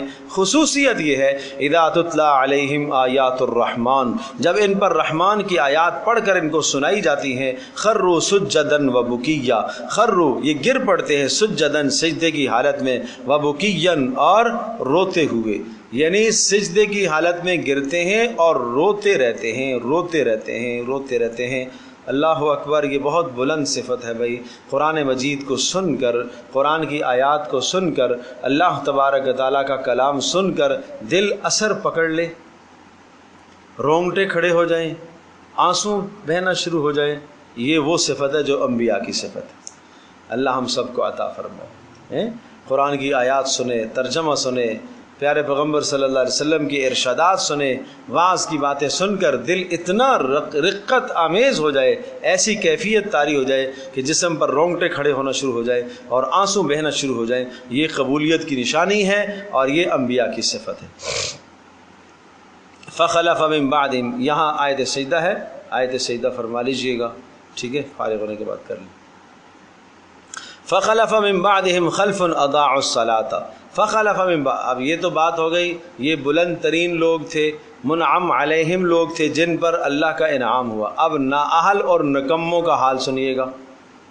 قرآن تقابل کراتا ہے، تقابل سمجھ میں آتا ہے نا، یہ منعم علیہم جن پر اللہ کا انعام ہوا، اب اگلا تذکرہ آئے گا ان پر جن پر اللہ پاک کا انعام نہیں ہوا، اللہ کا غضب اور غصہ ہوا، وہ کون ہے؟ فخلف من بعدہم خلف، ان کے پیچھے، فخلف من بعدہم ان کے پیچھے آئے ان کے اہل، خلف ان کے اہل، خلف کہتے ہیں جان نشین، لیکن نکمہ، نکمہ جان نشین۔ ایک ہوتا ہے خلف، لام کے زبر کے ساتھ، خلف، خلف کہتے ہیں اچھا جان نشین، اور خلف کہتے ہیں برا جان نشین۔ ایک آدمی، اس نے اپنے باپ کے کام کو، دادا کے کام کو سنبھالا، بہت اچھا کام سنبھالا، بہترین، اس سے زیادہ کام کو آگے لے کے گیا، تو آپ کہیں گے یہ اپنے والد صاحب کا خلف ہے، اپنے ابا جی کا کیا ہے؟ خلف ہے۔ لیکن اس نے باپ کے کام کو برباد کر دیا تو یہ باپ کا کیا ہے؟ خلف ہے، خلف، خلف، سمجھو بھائی۔ اسی طرح سے سلف، سلف، سلف الصالحین، ہم کہتے ہیں نا سلف الصالحین، سلف الصالحین نہیں ہوتا، کیا ہوتا ہے؟ سلف الصالح، سلف الصالحین لام کے زبر کے ساتھ، سلف جو پیچھے گزرے، اچھے لوگ جو گزرے ان کو سلف کہتے ہیں، اور پیچھے جو آباء و اجداد گزرے ہیں برے، ان کو سلف کہتے ہیں۔ تو زبر اور جزم سے فرق یہ پڑ رہا ہے، تو یہ فرق ذرا سمجھیے گا۔ اس لیے لوگ کہتے ہیں سلف الصالحین، وہ صالحین بھی کہہ رہا ہے اور سلف بھی کہہ رہا ہے، سلف تو برے کو کہتے ہیں، سمجھو بھائی۔ فخلف من بعدہم خلف، اور ان کے بعد ان کے نائب پیچھے آئے، آگے نسلوں میں ایسے لوگ بھی پیدا ہوئے، خلف جو نااہل قسم کے لوگ تھے۔ اچھا، نااہلوں کی 2 برائیاں یہاں ذکر کی ہیں۔ کیا کیا انہوں نے؟ اضاعوا الصلاۃ، نماز کو ضائع کیا، واتبعوا الشہوات، اور خواہشات کی پیروی کی۔ نماز کا ضائع کرنا اور خواہشات کی پیروی کرنا، یہ 2 بڑی بد عادتیں ہیں، نماز کا ضیاع اور خواہشات کی پیروی۔ اس لیے ابو سعید خدری رضی اللہ تعالیٰ کی روایت ہے، ایک شخص کو انہوں نے دیکھا نماز پڑھتے ہوئے، اور بڑے جلدی جلدی نماز پڑھ رہا تھا، تعدیل ارکان صحیح نہیں کر رہا تھا، رکوع سجدہ صحیح نہیں کر رہا تھا۔ کہا یہ کیا کر رہے ہو؟ نماز پڑھ رہا ہوں۔ کتنے سال سے ایسی پڑھ رہے ہو؟ 40 سال سے۔ کہا اس حال میں اگر تیرا خاتمہ ہو گیا اور تو مر گیا تو تو محمد رسول اللہ صلی اللہ علیہ وسلم کے دین اور فطرت پر نہیں مرے گا، تو نہیں مرے گا. یہ 40 سال کی تیری ایک نماز قبول نہیں ہے. یہ تو نماز کو ضائع کر رہا ہے. یہ ہے نماز کا ضائع کرنا. نماز کے ضائع کرنے کا معنی یہ نہیں ہے کہ نہیں پڑھتا. ارے نہیں پڑھتا وہ تو اور ہی برا ہے. لیکن جو ظالم پڑھتا ہے اور نماز کو صحیح نہیں پڑھتا وہ ہے نماز کا ضائع کرنا. وقت پر نہ پڑھے یہ نماز کا ضائع ہے. نماز پڑھتا ہے وقت پر, فرائض واجبات سنتیں مستحبات کچھ نہیں جانتا, یہ بھی نماز کا کیا ہے؟ ضائع کرنا ہے. اس لیے ہم نے کوشش کی ہے, کورس شروع کیا ہے ابھی ہم نے مغرب کی نماز کے بعد, جس میں ہم یہ چیز سکھاتے ہیں کہ نماز کے فرائض کتنے ہیں, واجبات کتنے ہیں, مستحبات کتنے ہیں, نماز کے اندر مفسدات کتنے ہیں, اور وضو کے کیا مسائل ہیں, غسل کے کیا مسائل ہیں. بھائی اپنی نمازوں سے غافل نہ رہو. فویل للمصلین, تباہی ہے ان نمازیوں کے لیے جو نماز پڑھتے ہیں مگر اپنی نمازوں سے کیا ہے؟ غافل ہیں, جنہیں کچھ پتہ ہی نہیں ہے کہ کیا نمازوں میں پڑھا جا رہا ہے. فخلف من بعدهم خلف, تباہ ہو گئے, ہلاک ہو گئے جناب وہ بعد والے. اضاعوا الصلاۃ, انہوں نے کیا کیا؟ نمازوں کو ضائع کیا. واتبعوا الشہوات, اور خواہشات کے پیچھے لگ گئے. اللہ اللہ, باپ دادا کا ملا ہوا سارا سیٹ اپ بنا ہوا اس کو لے لیا, بس ٹھیک ہے, خواہشات کے پیچھے. باپ کا پیسہ اڑایا. وہ کہتے ہیں نا باپ کا پیسہ, جوتے صاف کر رہا تھا, کس کے ذریعے سے؟ ٹوپی کے ذریعے سے. ارے اللہ کے بندے, جوتے تو صاف کر رہے ہیں ٹوپی کے ذریعے سے. کہ جوتے اپنے ہیں, ٹوپی باپ کے پیسوں کی ہے. نہیں سمجھے؟ جوتے اپنے پیسے کے ہیں اور ٹوپی کس کی ہے؟ باپ کے پیسے. تو یہی ہے, پھر نااہل ہوں گے تو پھر یہی کریں گے, باپ کا نام بدنام کریں گے اس طرح سے. سمجھو بھائی, اللہ پاک ہم سب کی اولادوں کو نیک صالح بنائے, بری اولادوں سے اللہ پاک ہمیں حفاظت فرمائے. اللہ اکبر اللہ اکبر. واتبعوا الشہوات فسوف یلقون غیا, اور جن میں یہ دو برائیاں پائی جائیں گی ان قریب وہ داخل ہوں گے غی, جہنم کی وادی کے اندر. غیاً, جہنم کی ایک وادی کا نام ہے غی. الا من تاب وآمن وعمل صالحا, ہاں مگر جس نے توبہ کر لی اور ایمان لایا اس کے بعد, وعمل صالحا, اور جس نے نیک اعمال کیے. فاولئک يدخلون الجنة ولا يظلمون شیئا, ایسے لوگ جنت میں داخل ہوں گے. ولا يظلمون شیئا, اور ذرہ برابر ان پر زیادتی نہیں کی جائے گی. جنات عدن التي وعد الرحمن عباده بالغیب, وہ جنتیں ہمیشہ والی. التي وعد الرحمن, جس کا رحمان نے وعدہ کیا ہے. عبادہ, اپنے بندوں سے. بالغیب, بن دیکھے وعدہ کیا ہے, مانا بندے نے دیکھی نہیں ہے لیکن اللہ نے وعدہ فرمایا. انہ کان وعدہ مأتیا, بے شک اس پروردگار کا وعدہ مأتیا, پورا ہونے والا ہے, لایا جانے والا ہے, وعدہ لازمی پورا ہوگا. ہے اللہ. اور جنت میں کیا حالات ہوں گے؟ لا یسمعون, نہیں سنیں گے, فیہا, اس جنت میں, لغون, بےہودہ بات, الا سلاما, مگر سلامتی ہی سلامتی کی بات. کوئی بک بک نہیں سنیں گے, کوئی بےہودہ جھوٹ نہیں ہوگا, گالی نہیں ہوگی, فحش کلام نہیں ہوگا, آپس میں الجھنا نہیں ہوگا. وَلَهُمْ رِزْقُهُمْ فِيهَا بُكْرَةً وَعَشِيًّا, اور ان کو ملے گا اس جنت میں رزقہم, اعلیٰ قسم کا رزق ملے گا. فیہا, جنت میں, بُكْرَةً وَعَشِيًّا, صبح و شام. تلک الجنت التی, اعلان ہوگا, اعلان ہوگا, کہا جائے گا جنتیوں کو. تلک الجنہ, یہی وہ جنت ہے. التی نورثو, جس کا ہم نے وارث بنایا ہے. من عبادنا, اپنے بندوں میں سے. کس کو وارث بنایا؟ من کان تقیا, اس شخص کو کہ جو بچنے والا ہو شرک اور کفر سے, اس کو ہم نے وارث بنایا, جنت کا وارث بنایا. وارث کا لفظ کیوں کہا؟ اس لیے کہ ہم سب کے سب جنت سے ہی آئے ہیں نا. آدم علیہ السلام کی سب اولاد ہیں, اور آدم کہاں سے نکالیں گے؟ جنت سے. تو کہا کہ اب ہم جنت کا وارث اس کو بنائیں گے جو من کان تقیا, جو نیک بنا, گناہوں سے بچتا رہا. وما نتنزل الا بامر ربك له ما بين ايدينا وما خلفنا وما بين ذلك وما كان ربك نسيا. اب یہاں سے آخر تک یہ تو یوں سمجھو کہ اس سے پہلے تذکرہ آ گیا منعم علیہم, جن پر اللہ کا انعام ہوا ان کا بھی تذکرہ آیا, اور جو جہنم میں جانے والے ہیں غی وادی میں, جنہوں نے نمازوں کو ضائع کیا, خواہشات کی پیروی کی, ان کا بھی تذکرہ آ گیا. اب آخر میں نے عرض کیا تھا کہ 2 رکوع ایسے ہیں کہ جو التفات ہے اہل مکہ کی طرف. اہل مکہ کے حالات کو یہاں پر ذکر فرمایا ان 4 رکوعوں کے تذکرہ کرنے کے بعد. اور اب جو آیات ہیں یہ آگے آنے والے مضامین کے لیے تمہید ہیں. سمجھے بھائی کیسے تمہید ہے؟ یعنی رکوع تو آگے ابھی بعد میں شروع ہو رہا ہے 2 آیتوں کے بعد, لیکن پہلے یہ تمہید آ رہی ہے. وما نتنزل الا بامر ربک. مشرکین کہتے تھے ٹھیک ہے بھائی, ہم آپ کو رسول ماننے کو تیار ہیں, لیکن آپ فرشتوں کو تو اتار کے دکھائیں, ہمارے سامنے کوئی فرشتہ آ جائے اور جو چیز ہم مانگتے ہیں, جو ہم معجزہ مانگتے ہیں وہ ہمیں معجزہ دکھا دو, تو ہم رسول مانیں گے اس پر فرمایا وما نتنزل الا بامر ربک، اور ہم نہیں بھیجتے اتارتے فرشتوں کو مگر ہاں وما نتنزل، فرشتوں نے کہا وما نتنزل الا بامر ربک، ہم جب اترتے ہیں اس دنیا میں تو تیرے پروردگار کے حکم سے۔ جبریل علیہ السلام کے متعلق آتا ہے آپ علیہ السلام انتظار میں رہتے تھے، جبریل آ جائے گا، کبھی آسمانوں کی طرف اٹھا کے نظر دیکھتے تھے شاید ابھی جبریل آئے، تو آپ علیہ السلام نے پوچھا جبریل روزانہ کیوں نہیں آتے ہو؟ اس پر فرمایا وما نتنزل الا بامر ربک، ہم اپنے پروردگار کے حکم سے آتے ہیں، ہم خود تو نہیں آ سکتے۔ لہو ما بین ایدینا وما خلفنا وما بین ذلک، اور جب ہم آتے ہیں وہی لے کے آتے ہیں لہو ما بین ایدینا وما خلفنا وما بین ذلک، اللہ ہی ہمارے حالات سے آگاہ ہوتا ہے، آگے پیچھے کے سارے حالات، اور آگے پیچھے ہمارے ساتھ فرشتوں کی ایک پہرہ داری ہوتی ہے۔ وما کان ربک نسیا، اور تیرا پروردگار بھولنے والا نہیں ہے، اس نے تجھے بلایا نہیں ہے، مطلب ہے کہ 2 دن اگر میرے آنے میں تاخیر ہو گئی تو تیرے رب نے تجھے چھوڑا یا بلایا نہیں ہے۔ رب السماوات والارض، اور وہ پروردگار ہے آسمانوں اور زمینوں کا، وما بینہما، اور جو کچھ اس کے بیچ میں ہے، فاعبدہ، لہذا آپ اسی کی بندگی کیجئے، واصطبر لعبادتہ، اور اسی کی بندگی پر جم جائیے۔ هل تعلم له سمیہ، کیا تو جانتا ہے اللہ کا کوئی ہم نام؟ نہیں، اللہ کی ہم صفات، سمیع کہتے ہیں ہم صفات کو، کیا اللہ پاک کا ہم صفات کوئی جانتا ہے؟ تو یعنی جو کمالات اللہ میں، کیا یہ کمالات کسی اور میں ہیں؟ نہیں ہے، جب نہیں ہے تو میں کسی اور کو کیوں پکاروں؟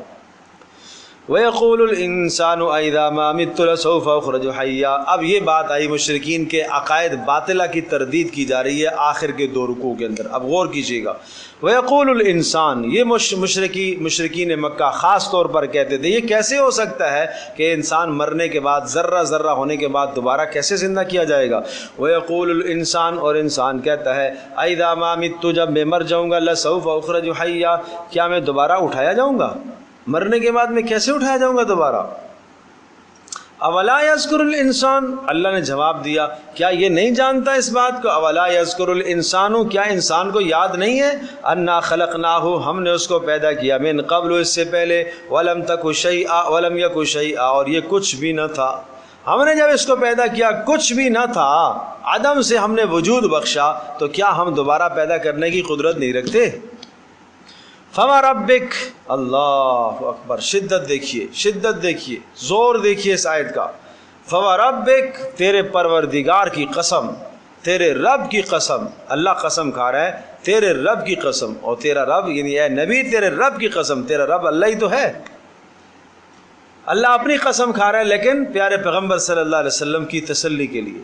فَوَرَبِّكَ، تجھے آج ان لوگوں نے ستایا اور تنگ کیا اور اتنی آپ نے دعوت دی اور آپ کی بات نہیں مانتے، تو غم نہ کر، تیرے رب کی قسم، اے نبی تیرے پروردگار کی قسم، لَنَحْشُرَنَّهُمْ، ان کو ہم ضرور جمع کریں گے، وَالشَّيَاطِينَ، اور شیطانوں کو بھی، جنوں کو بھی، انسانوں کو بھی جو انسانوں کو بہکاتے ہیں، ثُمَّ لَنُحْضِرَنَّهُمْ حَوْلَ جَهَنَّمَ جِثِيًّا، اور سب کے سب کو ہم حاضر کریں گے کہاں پر؟ حول جہنم، جہنم کے ارد گرد، جسیًّا، دہشت کے مارے گھٹنوں کے بل گر جائیں گے۔ حدیث پاک میں آتا ہے جب جہنم کو سامنے لایا جائے گا، وَتَرَىٰ كُلَّ أُمَّةٍ جَاثِيَةٍ كُلُّ أُمَّةٍ تُدْعَىٰ إِلَىٰ كِتَابِهَا، تو دیکھے گا سارے کے سارے امت، سارے انسان گھٹنوں کے بل گرے ہوئے ہوں گے۔ یہ کب ہوگا؟ یہ اس وقت جب جہنم سامنے لائی جائے گی، اس کی دہشت اور خوف ایسا طاری ہو جائے گا کہ انسان کے جسم سے سکت اور طاقت ختم ہو جائے گی اور گھٹنوں کے بل گر جائیں گے سارے۔ یہ ہے جاسیہ، جسیًا۔ ثم لننزعن من كل شيعة، اللہ اکبر، پھر زبردستی کھینچ کر لائیں گے ہر جماعت میں سے، یہودیوں میں سے، نصرانیوں میں سے، مشرکوں میں سے، ہم کھینچ کر لائیں گے۔ لاؤ، رحمان کے مخالف کون ہیں؟ اللہ سے لڑنے والے کون ہیں؟ لاؤ، کھینچ کر نکالیں گے ہم ان کو۔ ثم لننزعن، جیسا کہ مجمع کے بیچوں بیچ سے کوئی آدمی پکڑ کے کسی کو اٹھا لیتا ہے، اس طرح سے پکڑ کے اٹھا لیے جائیں گے، اس طرح سے فرشتے ان کو کھینچ کے لے آئیں گے، اور ایسے کھینچ کے لے آئیں گے ان کو سر سے کہ چوٹی سے اور پیروں کو ساتھ باندھیں گے۔ اللہ اکبر، یعرف فیؤخذ بالنواصی والاقدام، پیشانیوں سے اور پیروں سے پکڑے جائیں گے اور پکڑ کے جکڑ دیا جائے گا، اور فرشتے ان کو مارتے مارتے جہنم میں لے جائیں گے۔ ثم لننزعن، پھر ہم کھینچ کر نکالیں گے، من کل شیعۃ، ہر فرقے میں سے، ایہم اشد علی الرحمن عتیہ، آج پتہ چلے گا کون ہے ان میں سے سب سے زیادہ رحمان کا نافرمان، ثم لنحن اعلم بالذین هم اولی بها صلیہ۔ بڑے پیارے الفاظ ہیں، اس صورت کی بڑی فصاحت اور بلاغت ہے، اس کے لفظوں کا اعجاز دیکھیے، اور اس کے آخر فواصل دیکھیے، فواصل کا معنی ہر آیت کا آخر دیکھیے، آخر ایک ہی طرح کا جا رہا ہے، ایک ہی انداز ہے۔ ثم لنحن اعلم بالذین هم اولی بها صلیہ، اور پھر ہم جانتے ہیں خوب، الذین هم اولی بها صلیہ، اس جہنم کا زیادہ مستحق کون ہے، صلیًا، جہنم میں داخلے کے اعتبار سے سب سے زیادہ جہنم کا مستحق کون ہے، ہم جانتے ہیں اس کو، وہ ہم سے بھولا ہوا نہیں ہے، ایک ایک کا عمل ہمارے سامنے موجود ہے۔ البتہ وَإِن مِّنكُمْ إِلَّا وَارِدُهَا، تم میں سے ہر ایک ہے، ہر ایک کو إِلَّا وَارِدُهَا، مگر وہاں سے گزرنا تو پڑے گا ہی جہنم کے اوپر سے۔ یہ ہے پل صراط کا تذکرہ۔ عبداللہ بن رواحہ رضی اللہ تعالیٰ عنہ ایک مرتبہ رات کو تہجد میں کھڑے ہوئے، ساری رات اس آیت کو پڑھتے رہے، روتے رہے، پڑھتے رہے، روتے رہے، پڑھتے رہے، روتے رہے۔ وَإِن مِّنكُمْ إِلَّا وَارِدُهَا، تم میں سے ہر ایک نے اس کے اوپر سے گزرنا ہے، نہیں معلوم میں نیچے ہو جاؤں یا میں پار ہو جاؤں، مجھے کچھ پتہ نہیں۔ كَانَ عَلَىٰ رَبِّكَ حَتْمًا مَّقْضِيًّا، بے شک تیرے پروردگار کا یہ فیصلہ پورا ہونے والا ہے۔ پھر ثُمَّ نُنَجِّي الَّذِينَ اتَّقَوْا، پھر اس پل صراط سے ہم نجات دیں گے، ہم پار کر دیں گے، الَّذِينَ اتَّقَوْا، جو بچنے والے شرک اور کفر سے، وَنَذَرُ الظَّالِمِينَ فِيهَا جِثِيًّا، اور ہم چھوڑ دیں گے ظالموں کو، فیہا، اس جہنم کے اندر، جسین، گھٹنوں کے بل گرے ہوئے۔ وَإِذَا تُتْلَىٰ عَلَيْهِمْ آيَاتُنَا بَيِّنَاتٍ، کیوں؟ اس لیے کہ ان کو جب قرآن دنیا میں سنایا جاتا ہے تو یہ مذاق اڑاتے تھے۔ وَإِذَا تُتْلَىٰ عَلَيْهِمْ آيَاتُنَا، جب ان کو سنائی جاتی ہماری آیتیں کھول کھول کر، قَالَ الَّذِينَ كَفَرُوا، کہتے وہ لوگ جنہوں نے کفر کیا، لِلَّذِينَ آمَنُوا، ایمان والوں کے حق میں کہتے، کیا کہتے ایمان والوں کے بارے میں؟ أَيُّ الْفَرِيقَيْنِ خَيْرٌ مَّقَامًا وَأَحْسَنُ نَدِيًّا، بتاؤ تو صحیح، تم زیادہ بہتر ہو یا ہم بہتر ہیں، یعنی تمہاری مجلس اور سوسائٹی اچھی ہے یا ہماری اچھی ہے؟ یہ مکہ کے مشرک محمد رسول اللہ صلی اللہ علیہ وسلم کے ساتھیوں کو کہتے، کیا کہتے؟ دیکھو بھائی، ابو جہل ہمارا ساتھی، عتبہ ہمارا ساتھی، عتیبہ ہمارا ساتھی، شیبہ ہمارا ساتھی، ولید بن مغیرہ ہمارا ساتھی، عقبہ ابن ابی معیط ہمارا، یہ بڑے بڑے سردار چوٹی کے لوگ جو مکہ کی کریم، یہ سارے کے سارے کس کے ساتھ ہیں؟ اور تمہارے ساتھ غریب بیٹھے ہوئے۔ بلال ہے، کیا حیثیت ہے؟ عمار ہے، کیا حیثیت ہے؟ صہیب ہے، کیا حیثیت ہے؟ اللہ کے یہاں ان کی بڑی حیثیت ہے، دنیا والوں کے یہاں کوئی حیثیت نہیں۔ تو ہماری سوسائٹی میں بڑے بڑے سردار، تجربہ کار، اور جو نسلاً بعد نسلاً چلے آ رہے ہیں وہ سردار ہوتے ہیں، اور تمہاری سوسائٹی میں کوئی نہیں ہوتا، تمہاری مجلسیں خالی ہوتی ہیں ان چیز۔ تو ذرا بتاؤ، ہماری مجلس اچھی لگتی ہے، تمہاری مجلس اچھی لگتی ہے؟ کہا یہ وہاں پتہ چلے گا، یہ قیامت میں پتہ چلے گا کس کی مجلس اچھی تھی۔ نہیں سمجھے بات؟ آج ہر ایک کو صاحب مال کے پاس، صاحب اقتدار کے پاس، صاحب دنیا کے پاس بیٹھنے کو جی چاہتا ہے، غریب کے پاس بیٹھنے کو جی کہاں چاہتا ہے؟ غریب کے کپڑے سے بدبو آتی ہے، اور وہاں کون بیٹھتا ہے؟ تو پیارے پیغمبر صلی اللہ علیہ وسلم فرما رہے ہیں، اے اللہ وحشرنی فی زمرۃ المساکین، اے اللہ میرا قیامت کے دن حشر مسکینوں کی جماعت سے کرنا، فقراء کے پاس سے اللہ مجھے اٹھانا۔ آپ محبت کرتے تھے فقیروں سے، کم مال والوں سے آپ محبت کرتے تھے، یہ پیارے پیغمبر کا انداز تھا۔ ایک شخص آیا، ہاتھ ملایا، ہاتھ سخت تھا، یہ کیا ہوا؟ اے اللہ کے رسول، باغ میں سینچائی کرتا ہوں، پودوں کو پانی دیتا ہوں، مزدوری کرتا ہوں، جسم میں کپڑے بدبو بھی آ جاتی ہے۔ اس طرح سے آپ نے اس کے ہاتھ کو چوما۔ الکاسب حبیب اللہ، آپ نے فرمایا محنت کر کے کمانے والا تو اللہ کا محبوب ہوتا ہے، اللہ کا محبوب ہوتا ہے۔ یہ بات ہے بھائی۔ تو یہ کافر کہنے لگے ای الفریقین، کیا کہنے لگے؟ کہ دونوں جماعتوں میں سے ایک مسلمانوں کی جماعت، ایک قریش مکہ کی جماعت، ایک مسلمانوں کی، خیر مقامن، کس کا مقام زیادہ بہتر ہے، واحسن ندیہ، اور کس کی مجلس زیادہ اچھی ہے، وکم اہلکنا قبلہم من قرن، اے ظالم جانتے نہیں ہیں کتنی بستیوں کو ہم نے پہلے ہلاک کیا، کم اہلکنا قبلہم من قرن، کتنوں کو ہم نے پہلے تباہ کیا، ہم احسن اثاثا ورئیا، اور جتنوں کو ہم نے تباہ کیا وہ سب سے زیادہ اچھے تھے تھے اساساً مال کے اعتبار سے، ورئین نمود و نمائش کے اعتبار سے بڑے اچھے تھے، کہاں گے وہ؟ کوئی بھی نہیں بچا، سب ختم۔ قل من کان فی الضلالۃ فلیمدد لہ الرحمن مدا، یہ ایک دوسرا انداز آیات کا فواصل دیکھیے۔ قل من کان فی الضلالہ، کہہ دیجئے، خلاصہ یہ ہوا اتنی ساری حجتیں پوری ہو جانے کے بعد، دلائل کے آنے کے بعد، من کان فی الضلالہ، جو گمراہی میں ہے، فلیمدد لہ الرحمن مدا، ہیں جی، فلیمدد لہ، تو جو گمراہی میں ہے یا اللہ عذاب کیوں نہیں آتا؟ جواب دیا فلیمدد لہ الرحمن مدا، اللہ اس کو کھینچ رہا ہے، اسے مہلت دے رہا ہے، ڈیل دے رہا ہے۔ جو گمراہی میں ہے اللہ پاک کیا کر رہا ہے؟ ڈیل دے رہا ہے، مدن ڈیل۔ حتی اذا رأوا ما یوعدون، یہاں تک کہ جب وہ دیکھیں گے ما یوعدون، جس عذاب کا ان سے وعدہ کیا گیا، کیا عذاب دیکھیں گے؟ اما العذاب و اما الساعہ، یا تو عذاب آئے گا ان پر دنیا میں اور یا قیامت آئے گی، عذاب دنیا میں آئے گا۔ یہ جن سرداروں کے میں نے نام لیے یہ سارے سردار بدر میں مارے گئے تھے، یہ عذاب تھا دنیا میں۔ وَإِمَّا السَّاعَةُ فَسَيَعْلَمُونَ، ان قریب یہ جانیں گے، من ہوا شر مکانن، کون ہے برا باعتبار مکان کے، واضعف و جندہ، اور کس کے مددگار کمزور پڑ گئے، ان کے مددگار کمزور پڑیں گے، محمد رسول اللہ کے مددگار کمزور نہیں پڑیں گے، وہ قیامت کے دن وہ آگے ہوں گے۔ وَيَزِيدُ اللَّهُ الَّذِينَ اهْتَدَوْا هُدًى، اور محمد رسول اللہ کے جو مددگار ہیں ان کی حالت کیا ہے؟ وَيَزِيدُ اللَّهُ، اللہ بڑھاتا ہے، الَّذِينَ، ان لوگوں کو، اهْتَدَوْا، جنہوں نے ہدایت حاصل کی، اللہ بڑھاتا ہے ان کی کیا چیز بڑھاتا ہے؟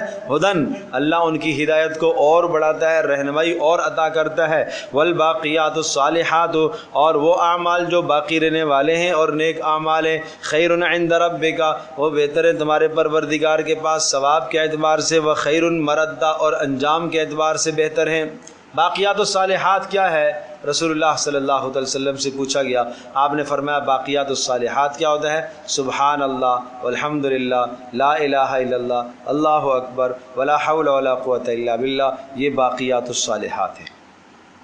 یہ پڑھا کرو بھائی، یہ کلمات پڑھا کرو، ان کو کہتے ہیں باقیات الصالحات۔ اور سورہ کہف کے اندر تفصیلی تذکرہ آ چکا، وہاں پر وہ کیا تھا؟ المال والبنون زینت الحیات الدنیا، مال اور بیٹے تمہارے دنیا کی زیب و زینت ہے۔ والباقیات الصالحات، اور باقیات الصالحات یعنی تمہارے آخرت میں کام آنے والے کیا ہیں؟ وہ تمہارے نیک اعمال ہیں۔ اپنی زندگی میں صدقہ دیا ہوا تمہیں کام آئے گا، مرنے کے بعد بیٹوں نے دیا ہے، ابا جی کی جانب سے صدقہ دیا ہے، پتہ نہیں اخلاص تھا کہ نہیں تھا، جو صدقہ تم نے اپنے زمانے میں دیا نا وہ کام آئے گا۔ اور باقیات الصالحات، بعض مفسر نے لکھا کہ باقیات الصالحات وہاں سورہ کہف میں چونکہ لڑکوں کے مقابلے میں آیا ہے، باقیات الصالحات سے مراد بیٹیاں بھی ہیں، کہ بیٹیوں کی تم اچھی تربیت کرو، دیندار تربیت کرو، اور بالغ ہونے کے بعد مناسب جگہ پر ان کی شادی کروا دو۔ فرمایا کن لہو سترا من النار، یہ بیٹیاں آدمی کے لیے جہنم سے رکاوٹ بن جائیں گی، یہ بیٹیاں کھڑی ہو جائیں گی سامنے۔ اس لیے بیٹیوں کو کمتر مت سمجھا کرو، ان کی تربیت کرو، اچھی تربیت کرو، مناسب تربیت کرو، اچھا انہیں دین سکھاؤ، تعلیم، اعلیٰ تعلیم دو۔ اور یاد رکھیے گا یہ سورہ علق کے اندر جو آتا ہے، آج جو شام کی ہم تفسیر شروع کریں گے اس میں ہم یہ بتائیں گے انشاءاللہ، اعلیٰ تعلیم وہ نہیں ہے جس کو آج ہم سمجھ بیٹھے ہیں۔ اعلیٰ تعلیم اس کو کہتے ہیں جو براہ راست ہمیں اللہ سے جوڑے، وہ اعلیٰ تعلیم کہلاتی ہے۔ جو براہ راست ہمیں رسول اللہ صلی اللہ علیہ وسلم سے جوڑے وہ اعلیٰ تعلیم۔ دنیا میں سب سے اعلیٰ تعلیم کس کے پاس ہوتی ہے؟ انبیاء علیہ السلام کے پاس۔ سب سے بلند ترین انسان کائنات کے کون ہوتے ہیں؟ انبیاء۔ کیوں؟ اس لیے کہ اعلیٰ تعلیم ہے ان کے پاس۔ افرأیت الذی کفر بآیاتنا وقال لأوتین مالا وولدا، یہ رسول اللہ صلی اللہ تعالیٰ علیہ وسلم کے زمانے کے کچھ مشرکین تھے۔ بعض نے کہا ولید بن مغیرہ تھا، اس نے یہ کہا کہ یہاں دنیا میں اس کے کوئی 11-12 بیٹے تھے، تو میرے یہاں اتنے بیٹے ہیں اور یہ اللہ پاک مجھ سے راضی ہے جب ہی اتنے بیٹے دیے، مال بھی خوب دیا ہوا تھا۔ تو کہتا تھا کہ اگر اول تو آخرت تو ہے نہیں، قائم تو ہوگی نہیں قیامت، مرے اور ذرہ ذرہ ہو جانے کے بعد دوبارہ کیسے اٹھائے؟ اگر اٹھائے بھی گئے تو جس طرح سے یہاں مجھے مقام ملا ہوا ہے نا، آخرت میں بھی ملے گا۔ اس پر جواب آیا افرأیت الذی کفر بآیاتنا، اچھا آپ نے دیکھا اس شخص کو کیسی باتیں کرتا ہے؟ کفر بآیاتنا، ہماری آیتوں کا انکار کرتا ہے. وقالا، مذاقن کہتا ہے، استہزان کہتا ہے. کیا کہتا ہے؟ لأوتین مالا وولدا، وہ کہتا ہے کہ اسے دیا جائے گا آخرت میں مال بھی اور اولاد بھی. اطلع الغیبہ، کیا غیب پر وہ مطلع ہو گیا ہے؟ غیب کو اس نے جھانک کر دیکھ لیا ہے؟ ام اتخذ عند الرحمن عہدا، یا اللہ کے پاس اس نے کوئی ایگریمنٹ ٹھہرایا ہوا ہے، اللہ سے کوئی وعدہ اس نے کر لیا ہے کہ اللہ پاک اس کو آخرت میں بھی دے گا؟ کلا، ہرگز نہیں. کلا کا لفظ ما قبل بات کو رد کرتا ہے. غلط ہے تمہارا نظریہ کہ تمہیں آخرت میں اسی طرح سے دیا جائے گا اور تم نے اپنے پروردگار کے یہاں کوئی عہد ٹھہرایا ہوا ہے. کلا، ہرگز نہیں. سنکتب ما یقول، ہم لکھ کر رکھ رہے ہیں جو یہ کہہ رہا ہے. اچھا، یہ اللہ عذاب کیوں نہیں دیتا؟ وَنَمَدُّ لَهُ مِنَ الْعَذَابِ مَدًّا، ہم اس کے عذاب کھینچیں گے، کھینچ کے اس کی مہلت، اس کو ہم اور مہلت دیتے ہیں، اور سرکشی کر لے تاکہ اچھی طرح سے عذاب کے لیے تیار تو ہو جائے اس کا جسم. وَنَرِثُهُ مَا يَقُولُ وَيَأْتِينَا فَرْدًا، وَنَرِثُهُ، اور ہم وارث ہیں، ما یقول، جو وہ کہتا ہے وہ بات ہمارے پاس موجود ہے. وارث ہے کا مطلب کیا ہے؟ جیسے آدمی کسی چیز کا وارث ہوتا ہے نا، تو اس پر مکمل آدمی کو دسترس اور قدرت حاصل ہوتی ہے. اسی طرح سے جو کچھ اس نے کہا، جو کچھ اس نے کیا ہے، وہ سارا ہمارے پاس محفوظ ہے. وَيَأْتِينَا فَرْدًا، اور ہمارے پاس یہ آئے گا اکیلا ہو کر، وہاں بیٹے ساتھ نہیں ہوں گے، وہاں مال ساتھ نہیں ہوگا. وَاتَّخَذُوا مِن دُونِ اللَّهِ آلِهَةً، اور انہوں نے اللہ کے سوا کو بنا لیا معبود. لِيَكُونُوا لَهُمْ عِزًّا، تاکہ ان کے یہاں عزت. اللہ کے سوا کو معبود بنا لیا. کسی نے مال کو معبود بنا لیا، مال کے ذریعے سے عزت چاہتا ہے. کسی نے اولاد کو معبود بنا لیا، وہ سمجھتا ہے اولاد ہوگی تو عزت ہوگی. کسی نے قبیلے کو اپنا معبود سمجھا اور سمجھا کہ قبیلہ ہوگا تو عزت ہوگی. کسی نے بتوں کو اپنا معبود بنا لیا کہ ان کو میں راضی کر لوں گا. اصل میں ان بتوں کو میں پوجا اس لیے کر رہا ہوں یا ان کو راضی اس لیے کر رہا ہوں کہ ان کو راضی، یہ اللہ کے مقرب ہیں، اور جب یہ راضی ہو جائیں گے تو یہ اللہ کی سفارش کریں گے. سب ڈھکوسلے ہیں. کلا، ہرگز ایسا نہیں ہے.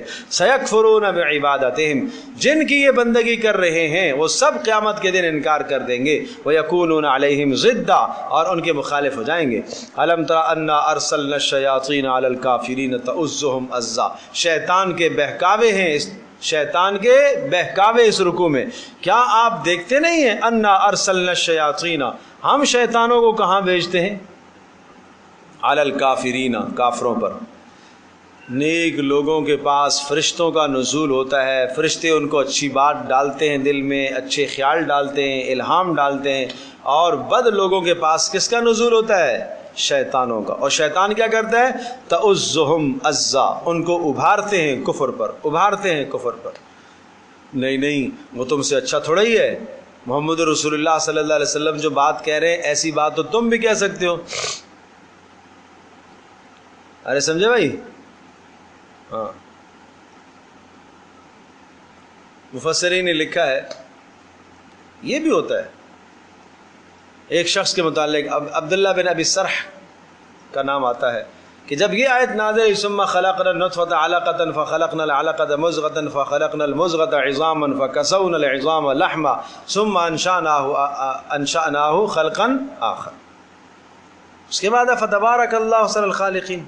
اب اس جملے کے متعلق بہت سارے اقوال ہیں. فتبارک اللہ احسن الخالقین، تفسیر المعانی کے اندر یہ بات موجود ہے کہ فتبارک اللہ احسن الخالقین حضرت عمر رضی اللہ تعالی عنہ نے بھی کہا اور ان کی تائید پر آیت اتر آئی. اور ایک اور شخص نے بھی یہ کہا تو آیت اتر آئی. جب اس نے کہا کہ فتبارک اللہ احسن الخالقین، یہ تو بہت اچھی بات ہے، یعنی اللہ کیا ہی بابرکت ہے، اللہ جو پیدا کرنے والا. اگلے لمحے میں آیت آ گئی. تو اس پر اس نے کہا کہ جو محمد کلام کہتے ہیں نا وہ تو میں بھی کہہ سکتا ہوں. جو محمد کلام کہتے ہیں وہ اس جملے کی پاداشت میں اللہ پاک نے ان سے ایمان کی طاقت سلب کر لی، مرتد ہو گیا. سمجھے بھائی؟ تو یہ ہے، اس طرح سے شیطان انسان کو بہکاتے ہیں. تو اس لیے سوچنا چاہیے آدمی کو کبھی بھی اپنی عبادت پر، اپنے نیک عمل پر اطراحٹ نہ پیدا ہو. فلا تعجل علیہم، لہذا اے نبی آپ جلدی نہ کیجیے عذاب کی. انما نعد لهم عدا، ہم نے ان کے لیے ایک وقت گن کر رکھا ہے. یوم نحشر المتقین، وہ وقت آئے گا جس دن ہم جمع کریں گے متقیوں کو. سب کے سب جمع ہوں گے الی الرحمن، رحمان کے پاس. وفدن، آپ کے گھر میں ایک وفد آیا ہے. وفد کہتے ہیں اچھے لوگوں کو، نیک لوگوں کو وفد، تو اللہ کے ہاں یہ مہمان بن کر جمع ہوں گے متقین۔ اللہ پاک ہم سب کو اپنے پاس مہمان بنا کر بلائے۔ یہ تو ہے نیک لوگوں کا حال۔ وَنَسُوقُ الْمُجْرِمِينَ إِلَىٰ جَهَنَّمَ وِرْدًا، اور ہم ہانک کر لے کر جائیں گے مجرموں کو جہنم کی طرف، وردن پیاسا، پیاسا لے کر جائیں گے۔ لا یملکون الشفاعہ، سفارش نہیں کر سکیں گے، الا من اتخذ عند الرحمن عہدا، مگر جس نے اپنے پروردگار کے پاس کوئی عہد پکڑا ہوا عہد ٹھہرا لیا ہوا، وہ تو سفارش کر سکے گا، اس کی سفارش کی جائے گی۔ اس عہد سے مراد کیا ہے؟ جس نے کلمہ لا الہ الا اللہ کہا۔ پہلی شرط یہ ہے کہ سفارشی مسلمان ہو، لا الہ الا اللہ کا قائل ہو، اس کی سفارش قبول کی جائے گی۔ نمبر 2، جس کے لیے سفارش کر رہا ہے وہ بھی کیا ہو؟ مسلمان۔ کافر کے لیے سفارش نہیں ہوگی۔ وقالوا اتخذ الرحمن ولدا، بڑا سخت جملہ بولا۔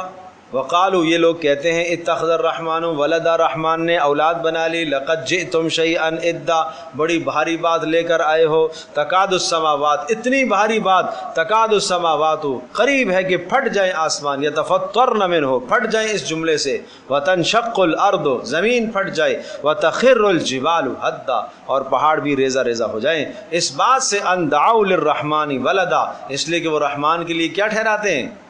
ولد ٹھہراتے ہیں۔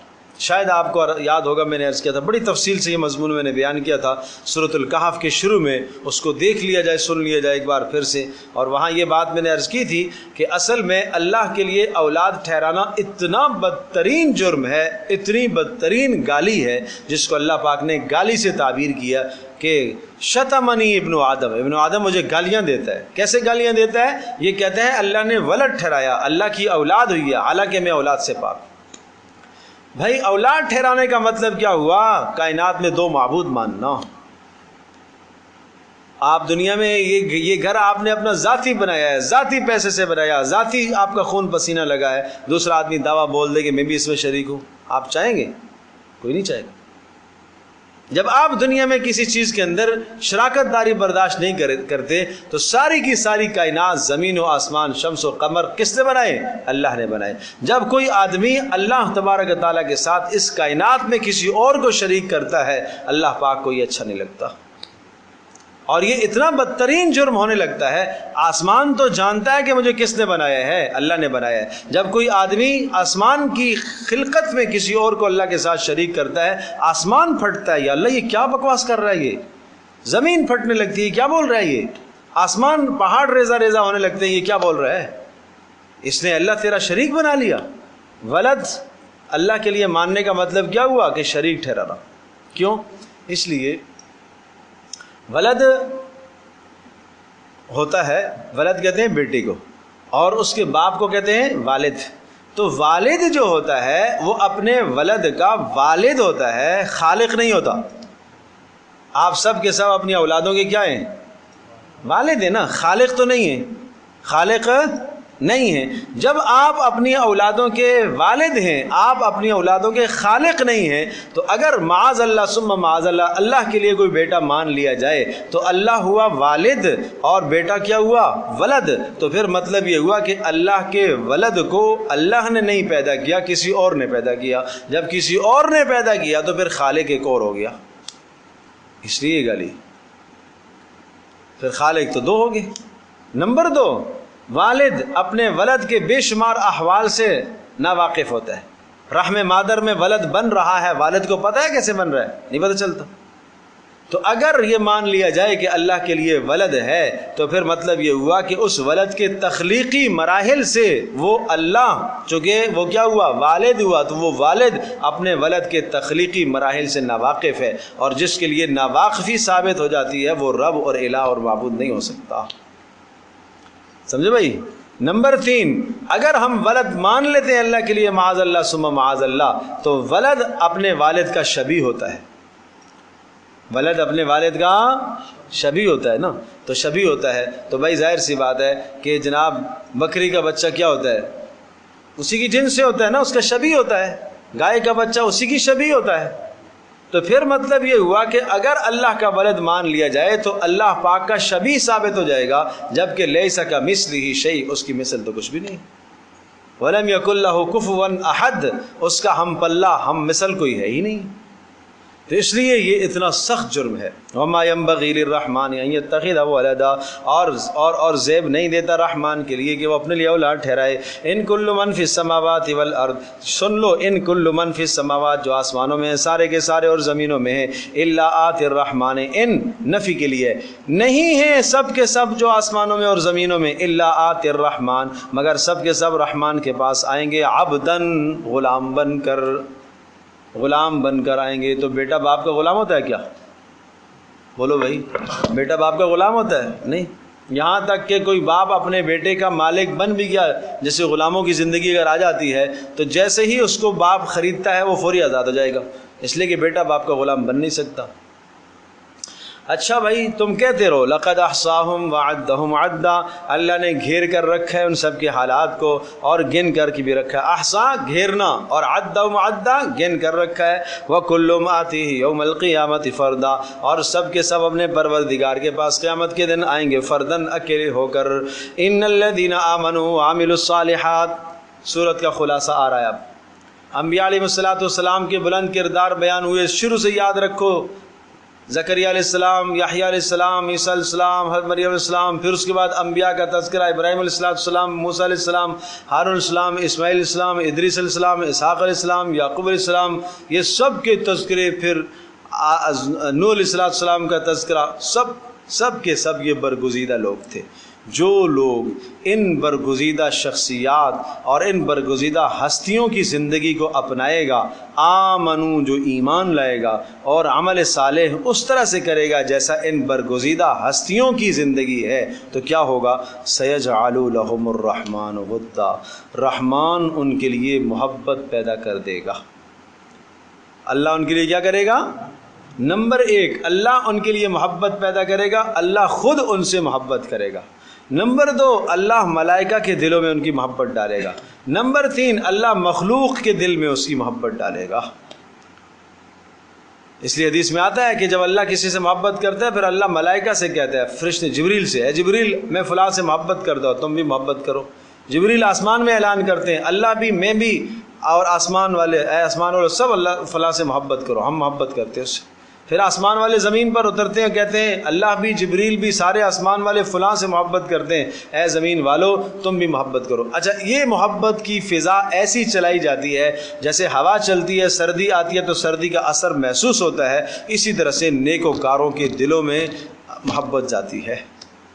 نیکی کرنے والے کی محبت اس طرح سے لوگوں کے قلوب میں اللہ ڈالتا ہے. یہ معنی ہے سیجعل لہم الرحمن ودا، اللہ محبت ڈالے گا. فإنما یسرناہ بلسانک، اور اے نبی ہم اس قرآن کو آسان کر دیں گے. یہ جو تذکرے ہم نے سنائے نا، فإنما یسرناہ بلسانک، اس کی طرف ترغیب دی گئی ہے. ہم نے آسان کر دیا، آپ کی زبان سے آسان کر دیا. پتہ ہے کیسے آسان کر دیا؟ نہیں پتہ. اگر یہ قرآن اپنی حیت کے ساتھ، اپنی طاقت کے ساتھ، اپنی ہیبت اور جلال کے ساتھ اگر پہاڑ پر بھی اترتا تو خاشعا متصدعا لرأیتہ، تو دیکھتا اس پہاڑ کو کہ ریزہ ریزہ ہو جاتا. اللہ پاک نے اس قرآن کو محمد رسول اللہ کے قلب پر نازل فرمایا، پھر محمد رسول اللہ کی مبارک زبان سے نکلا، ہمارے کانوں میں پڑا، ہم نے سنا، ہم نے محفوظ کیا. اب سکت پیدا ہو گئی کہ ہم اللہ کے کلام کو پڑھ سکیں، سن سکیں. ورنہ وہ والی جو کیفیت براہ راست اللہ پاک جس طرح سے آپ کے قلب اطہر پر اترتا ہے، اس طرح سے اگر ہمیں دیا جاتا تو ہم برداشت نہ کر سکتے. یہ ہے ہم نے آسان کر دیا. اگر اسی اپنی اصلی حیت کے ساتھ پہاڑوں پر اترتا، جس حیت کے ساتھ محمد رسول اللہ کے قلب پر اللہ نے اتارا ہے، اگر اسی حیت کے ساتھ، کیفیت کے ساتھ پہاڑوں پر اترتا تو پہاڑ بھی کیا ہوتے؟ ریزہ ریزہ ہو جاتے. فإنما یسرناہ بلسانک، ہم نے اس قرآن کو آپ کی زبان پر جاری کر کے ہم نے آسان کر دیا. لتبشر بہ المتقین، تاکہ اس کے ذریعے سے آپ متقیوں کو خوشخبریاں سنائیں. وتنذر بہ، اور تاکہ آپ ڈرائیں اس کے ذریعے سے قوما، ایسی قوم کو، لدن، لد جگڑالو، لد کا مطلب کیا ہے؟ جگڑالو. وَكَمْ أَهْلَكْنَا قَبْلَهُمْ مِنْ قَرْنٍ، اور کتنے ان سے پہلے ہم نے ہلاک کر دیے. هَلْ تُحِسُّ مِنْهُمْ مِنْ أَحَدٍ، کیا اس میں سے کسی ایک کا نشان بھی، نام و نشان بھی آپ کو نظر آتا ہے؟ أَوْ تَسْمَعُ لَهُمْ رِكْزًا، یا اس میں سے کسی کی کھسکھساہٹ بھی پتہ چلتی ہے آپ کو؟ جو دنیا کی بستیوں کھنڈرات میں بدل چکی ہیں، کیا ان میں سے کسی ایک کا وجود تمہیں نظر آتا ہے؟ یا کسی کے پاؤں کے چلنے کی آہٹ تمہیں نظر آتی ہے؟ نہیں آتی، وہ سب کے سب دنیا کے سے چلے گئے۔ اسی طرح سے تم نے بھی اس دنیا سے جانا ہی ہے۔ اللہ اکبر، لا الہ الا اللہ۔ اللہ پاک ہم سب کے لیے سمجھنا عمل کرنا آسان فرمائے۔ الحمد للہ رب العالمین، عدد خلقی ورضا نفسی وزینت عرشی مداد کلماتہ۔ اللہم احسن عاقبتنا فی الامور کلہا واجرنا من خزی الدنیا وعذاب الآخرہ، یا اول الاولین یا آخر الآخرین یا راحم المساکین یا ذا القوت المتین، اصلح لنا شاننا کلہ ولا تکلنا الی انفسنا طرفۃ عین۔ اللہم ارحمنا بالقرآن العظیم، اللہم ارفعنا به، اللہم ارفعنا به، اللہم ارفعنا به، اللہم ارفعنا به، اللہم اجعلہ حجة لنا ولا تجعل حجة علینا، اللہم اجعلہ حجة لنا ولا تجعل حجة علینا، اللہم یسر امورنا ولا تعسر علینا۔ اے اللہ ہماری اس مجلس کو قبول فرما، بزرگوں کا، ماؤں بہنوں کا آنا، جوانوں کا آنا قبول فرما، ایک ایک حرف پر اے اللہ نیکیاں نصیب فرما، درجات بلند فرما۔ اے اللہ اس مجلس کو اے اللہ ہمارے دلوں کے بدلنے کا ذریعہ بنا، ہماری زندگی کو بدلنے کا ذریعہ بنا۔ اے اللہ ہم سب کے والدین کی بخشش فرما، ہم سب کے اعزاء اقرباء کی بخشش فرما۔ اے اللہ جن کے گھروں میں مشکلات ہیں، اپنے فضل سے، اپنے کرم سے ان کی مشکلات کو دور فرما۔ اے اللہ ہم سب کو اپنے قرآن کے ساتھ سچا ذوق نصیب فرما، سچی محبت عطا فرما۔ اے اللہ ہماری دعاؤں کو قبول فرما۔ وصلی اللہ تعالی علی خیر خلقہ محمد وعلی آلہ وصحبہ اجمعین برحمتک یا ارحم۔